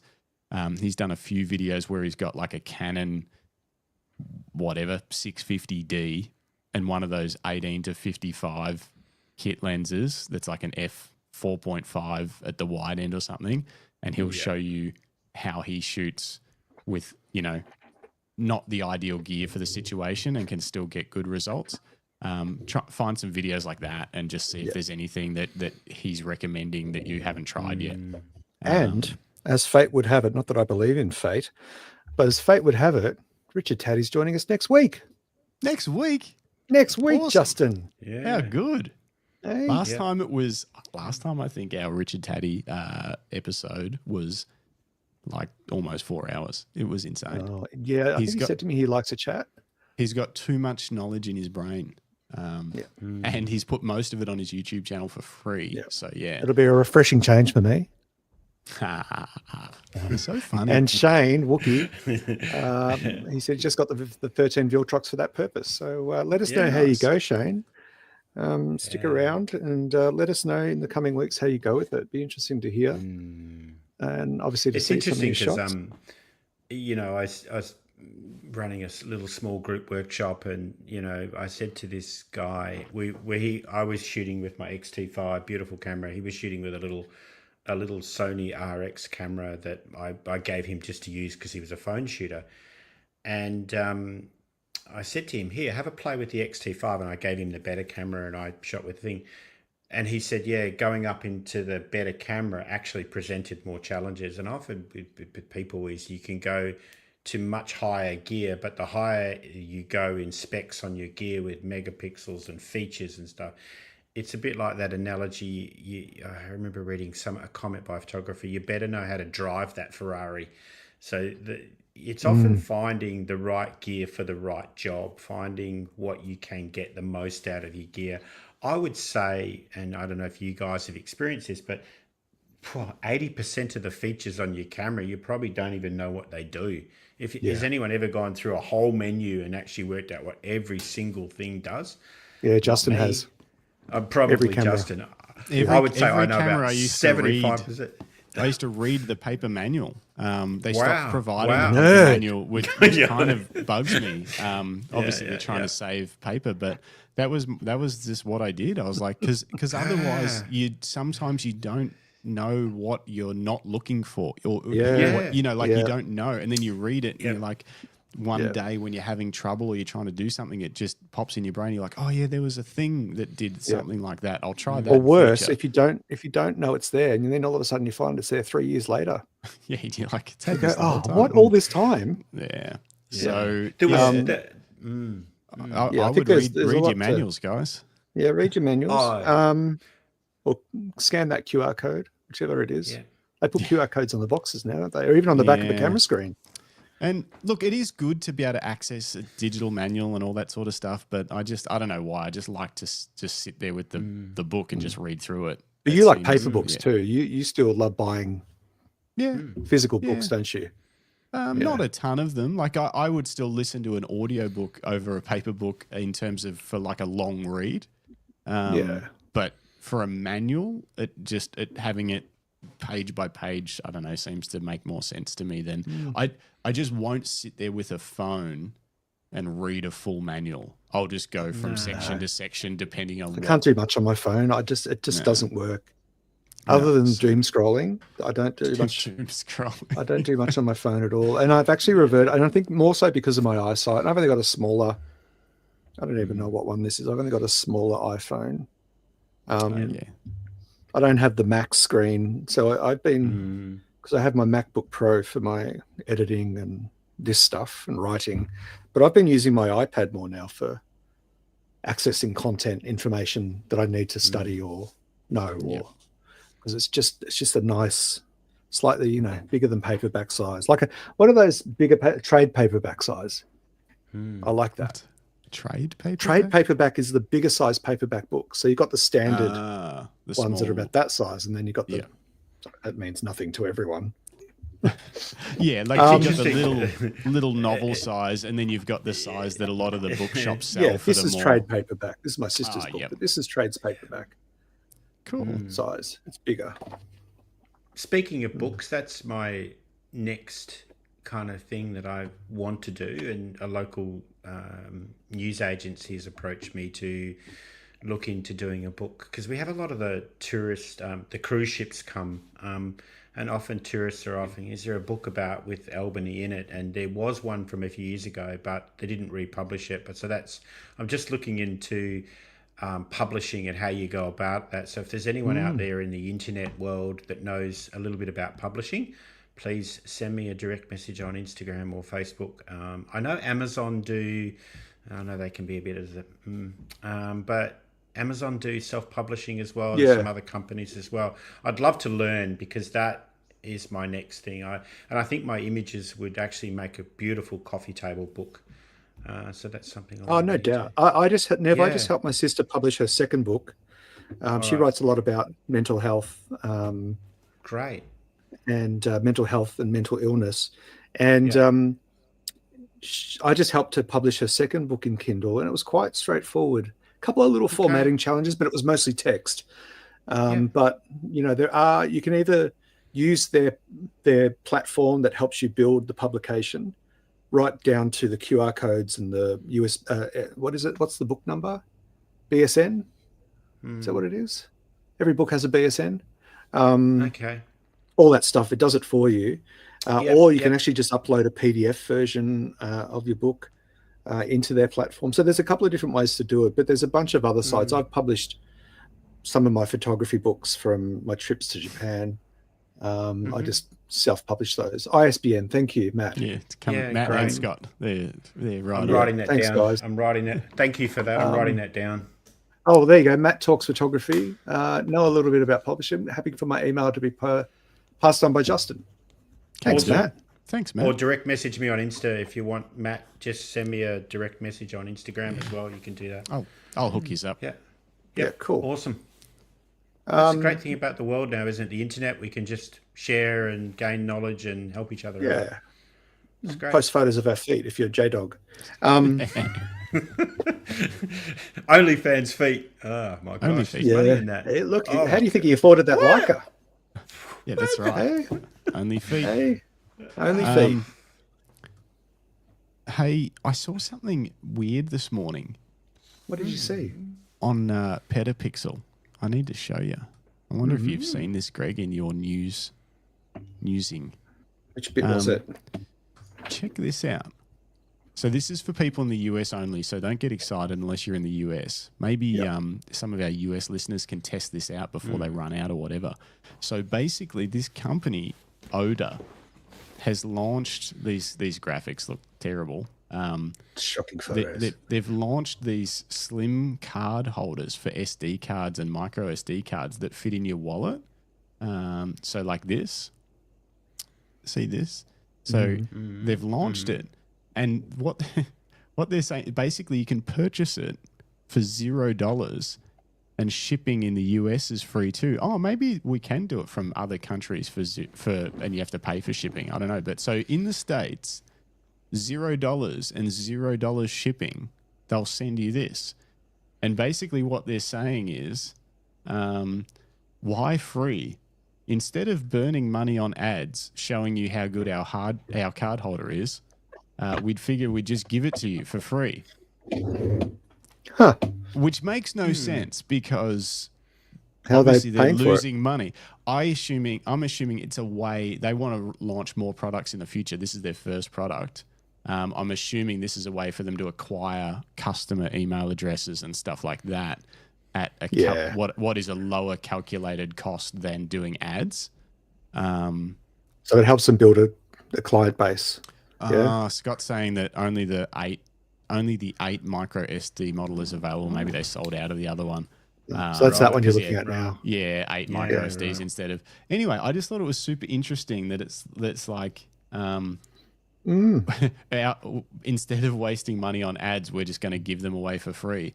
But yeah, my only theory is that it can be just a way to acquire email addresses and stuff for future product launches for products that will be a bit more expensive. Maybe they'll do camera bags or something like that. But, maybe they think it'll buy consumer confidence and loyalty and goodwill. Yeah, which it would. I mean, hey, it's a good strategy if they can, if the products are good. So yeah. Have you ever thought of doing leather lucky SD card pockets? Have. Yeah, definitely. Not to raise that this should be competition for you, but just out of curiosity. No, they'd be a little different to this anyway. This is a novel idea of like, hey, it just goes in your normal wallet, and it's so thin it should fit in like a credit card kind of pocket or something like that. That's pretty clever. But no, if we did it, we would do something that's a bit more of a complete solution, its own pocket and stuff like that. Again, it's like a lot of the stuff we want to do it, but we just haven't had the production capacity to prioritize that over camera straps.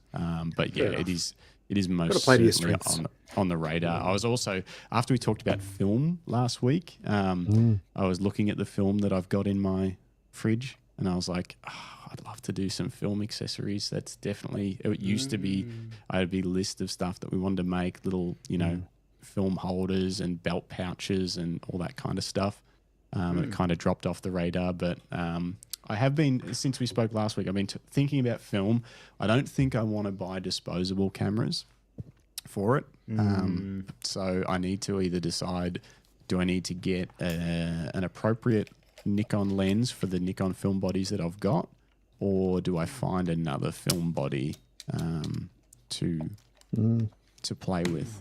And then obviously I went down the Leica rabbit hole. They're impossible to buy secondhand. I just wanted to find a secondhand something, but there's just nothing around. Oh, well, you'll have to go new again. Do you know how much they are? It's freaking outrageous for a body that has no sensor in it. It's just got a hole where there's some shitty cameras. It's cumbersome. I actually think just quickly, there's a challenge for a camera company is to make a hybrid film and digital camera that you could do both. Fujifilm have already done it. Have they? What, the Instax? The Instax digital hybrid. Yeah, but no, I'm not talking about printing. I'm talking. I don't care what you're talking about, Nev. No, they've already done it. They only did that to try and pump up their numbers in the camera thing. Camera sales, Come on, Fuji, get onto it. It's an interesting idea. It's an interesting idea, but what's the benefit of that? Like, why would you do that? The experience. So if you ran out of film, you could continue shooting. Is that what you're thinking now? I think the experience. It's interesting because the local high school here still used film up until 3 years ago. They were the last high school in Australia, and there's a big long story to that which I won't go into. Let's save it to the episode that I'm on next in a year's time. I helped build a darkroom for where I learnt photography. I actually physically built the darkroom, and they maintained that darkroom until 3 years ago, shooting film. And the kids were devastated when they went to digital. It had a culture of film photography. Not devastated in the sense that that they weren't going to enjoy digital photography. They were, but it just had a different way. So I still think, I mean, look, it's popular. Vinyl's popular. Things that are old are popular, and But why hybrid though? I feel like hybrid's going to cost way more. Like, wouldn't you be better having digital cameras and film cameras? It'd probably be cheaper to have two separate ones than to have one that tries to do both. Because trying to jam all of that and do I don't even know how they'd get the sensor out of the way of the film. It would be very difficult. I don't know. You could have different. Maybe backs, the sensor sits on the top, and like a reflex mirror. What the sensor does is it reads like a normal digital camera. Then that imparts the image onto the film. Maybe I don't know. I'm not a techie, but I think it would be interesting concept, Nev. Really cool idea. Something different. Fuji, because I think we're getting to that stage with cameras that are coming out. You're seeing this plateauing effect where there's just, I thought with that latest Sony lens, that's the 28 to, not latest, but 28 to 70. So they knocked off 4mm at the wide end to f2, but it's this big hulking heavy thing. That's where we're getting to now. We're getting to this tweaking stage of trying to get gear better, but no one's going, hey, let's do something completely different. Let's. Well, that's where Pentax did well. Ricoh, what was it? The T7 came out last year. The half frame film camera. I thought that was ingenious. I didn't. I don't know how it's sold, but I just thought, I'm like, where is not half frame, just the regular 35mm? Like, what do I buy now if not a Leica M6 for freaking 9 or 10 grand or whatever it is, plus a lens? If I just want a really nice 35mm film camera that's new, what do I buy?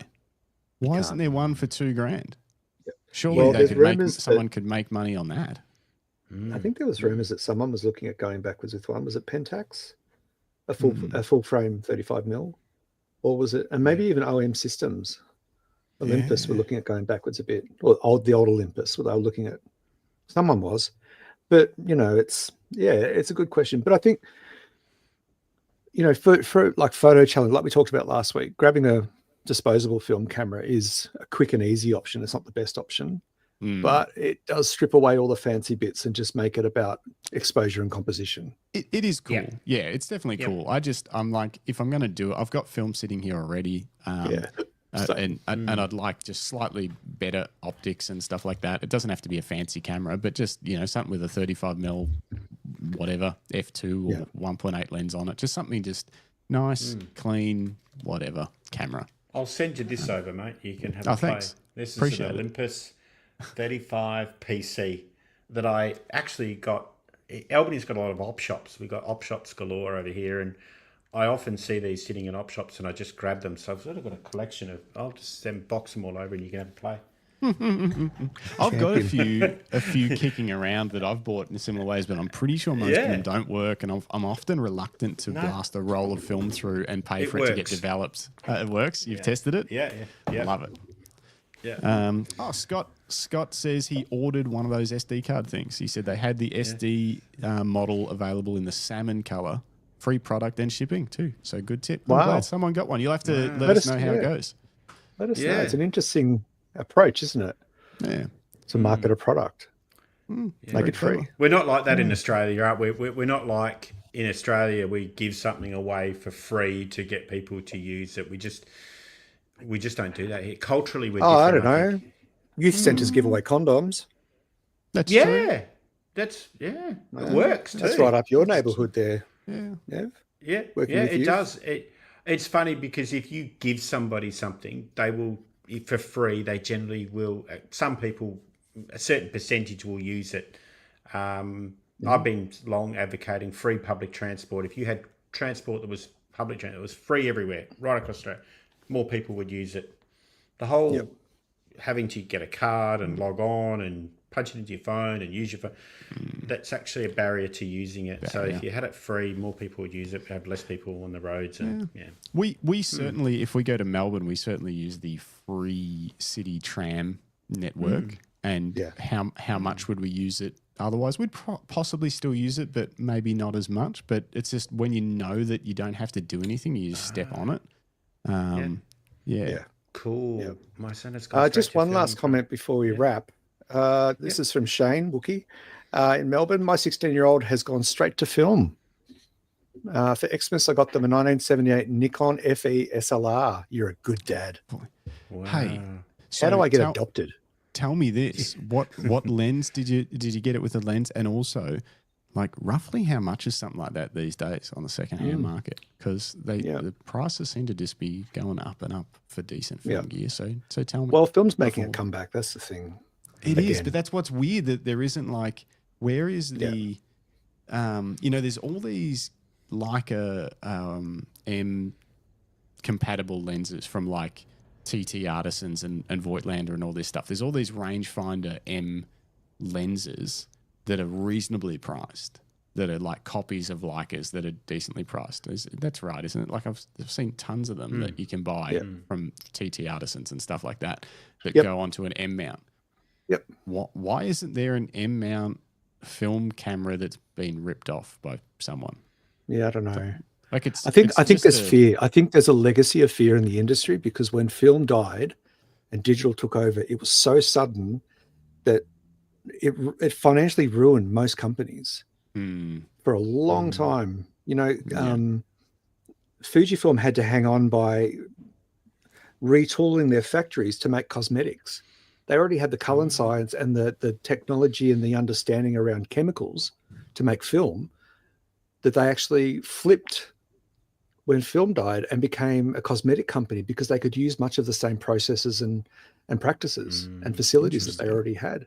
And that's how Fujifilm survived the decline of film, because they were peaking. They were building facilities all over the world to make film. And then all of a sudden it all came crashing down. So I think there is a legacy of fear amongst camera brands that, film's making a comeback, but it's done it before, and then it fades off again. And I don't think they're quite ready to invest in what they probably seem as a risky business model. Yeah, okay. It just seems to me like it would be a far easier product to make, a manual focus film camera, than any digital camera. Like, it's even just a fixed lens, 35 mil, a decent quality one. Well, there with is a proper light meter. There is that Diana one. Is it Diana? What is that one? The 35 mil camera from is it? So there's one from the 35 millimeter film co, but that's not the one. Just while you're looking that up. So Scott said, I used to work in Rochester, New York, the home of Kodak, and everyone still talks about the detriment of digital photography to the local economy. So it's not just the businesses, but it's obviously also affecting the societies around those businesses, the families, the people that are employed, all of that stuff. There's a legacy there. There's generational impact. This is it. The Nana. You're a Nana. Yeah, I am. Present, share screen. I don't know anything about this camera, so if anyone knows something about it, let me know. But semi-auto 35 millimeter film point and shoot reusable camera. Is it a new model? It's from Film Never Die. I don't know how new it is. It's looking. It's got a YouTube channel. It's a bit like a Yashica. That little lens. So I don't know what the deal is. I don't know how good it is. Well, you get one of those and give it a shot. I don't want if you're watching from Film Never Die and you want to get some exposure around this little camera, obviously we're the best photography podcast in the country, if not the world. Send one to Justin and he'll send you a strap in exchange. Yeah. Sorry, just rightly speaking so. for you. The drunk weddings photographer has said $350. Keep in mind that's $350 Australian dollars. So that's like $9 US. No, it's not really, but it's probably 200 to 220 or 30 or 40 US, somewhere around there. So it's not as much, but it is probably still a lot for what is a essentially a point and shoot, and I don't know how good the optics and stuff are on it. Yeah, but, you'd want to get it. Well, they need to get it in people's hands. I've never heard of it. I'm not saying that I'm the oracle of photography. You're a big but deal. I've got my ear to the ground, and I've never heard of this. So they need to get it in people's hands. Dare I say influencers? but more Shane says appropriately, real photographers. $400 for the Nikon FE with a 50mm 1.8 manual. Sounds like a pretty good deal. Probably a better buy than this point and shoot. Really, if you're into shooting and you want to have some control. So, but for anyone listening on home, just before we wrap on the day, if you're shooting film, what camera are you using? What have you heard? Yeah, let us know. What should I buy? So tell me this. I would ideally like a M6 with a 28mm and a 50mm, but because I need to not sell my van, I need to find an alternative that's not roughly 15 to 20,000 Australian dollars. One arm and two legs to pay for it. Yeah. What should I buy for a great film shooting experience? What I'd actually really like is to find a Canon 1V, the last film camera that they made. I do really enjoy shooting with the film SLRs because they're so familiar to me and the ergonomics and stuff. And I know it's not old, but I really like them. So maybe I could get a 1V and then like the Canon EF 50mm 1.2 lens that you can kind of get secondhand these days, pretty decent price. And that was a very cool lens. One last comment, just from the drunk wedding photographer. Wrote a massive blog post. Okay. He wrote a blog post about this. The Nikon F75 will set you back $30 which is about 490 Australian at the moment. Has all the features of the F6. Okay. You should look into one of those. And he's written a blog. I've got these Nikons. I've got the F100 as well. I just have to buy a lens for it. I didn't know if I wanted to buy another Nikon lens, but maybe I should just do that. I've got those cameras. If you find one cheap. Work. Yeah, it's probably a better idea. Okay, back to the drawing board. See if there's someone that's have a chat to Greg Carrick. He's probably got 6 lenses for it. That's true. Greg, if you're watching, help. And there are film photography groups now on Facebook as well. Like I don't do a lot of social media. No, he's not very social. This is my whole social media right here. It's actually great because the comments come in. I'm his only friend. It's all happens in the space of a couple of hours, and then I log off, and it doesn't happen again until next week. He's exhausted after this. He cries into his soup every night. Yep. I'm not a social media kind of person. But look, on that note, I think we're going to draw the close to an end. But before we do, I just want to highlight a couple of important announcements. One is that you're listening to the Camera Life podcast, coming to you live from Australia every week. And stay tuned because we will have more news very, very soon about upcoming guests and additional upcoming content for your earballs and eyeballs. Did you say Richard Taddy next week? Richard Taddy next week. If you're into astrophotography in any way, any cameras, he shoots with, I think he shot with Nikon and Sony, but like he has ran so many workshops, he can answer questions about, I would guess, any camera system for astro.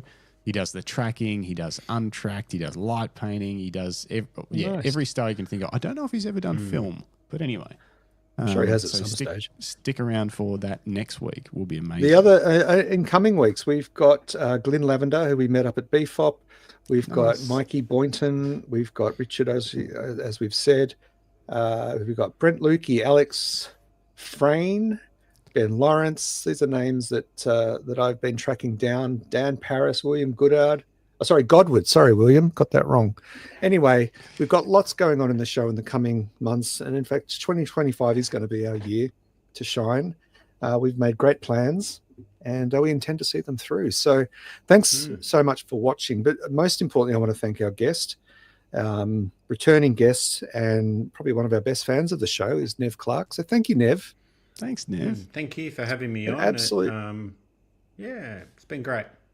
It's been an absolute delight. And to see your journey, that organic journey that you've sustained, even just in the past few months since we last spoke. I mean, you and I are often conversing on socials. But yeah, really impressive. I'm really happy for you, mate. You should be proud of yourself. It's a beautiful way to discover what you can do with your craft. And I just wanted to share, and I was holding this camera. This was my mum's camera. And my mum taught me everything about photography, which is just an amazing journey that my mum, I sat on beaches and mum gave me this little film camera to shoot with, which funnily enough, it still works. And this was the journey that started. And I would urge anyone out there just to pick up a camera from wherever, go to an op shop, get a $20 camera, buy it and shoot. Go out, play, that's create. So cool. That's the way to do it. That's just, it's not about what we shoot, what we do, and those skills come later on. Just go out, shoot, enjoy, breathe the air. Yeah. Because it's good for you. Good for us all. So thank you for having me on. It's always a pleasure. Thanks, It's our pleasure indeed. Justin, what have you got the week ahead, weekend? Any plans? No plans. Nothing exciting. No, just bit of R&R. Yeah, a bit of work at the moment. Got some things I'm trying to achieve, making progress. It's good. It's going to be a good year for Lucky as well as the Camera Life. So we actually got to come up with a new logo for this podcast too. We're getting something cool made. So if anyone's a really good logo designer, hit us up. Let us know or refer someone to us. We'd love to keep it in the community. T-shirts. Yeah, that's right. Yeah. And if you can incorporate megapixels or sloppy segues, I will love you even more. Anything. We've got a whole line of T-shirts to come for the podcast. Yep. Yeah, we need to get some caps. And Instagram and merch on the back. It's coming. I've actually got. I want to make a new Lucky shirt that just says "fuck Temu."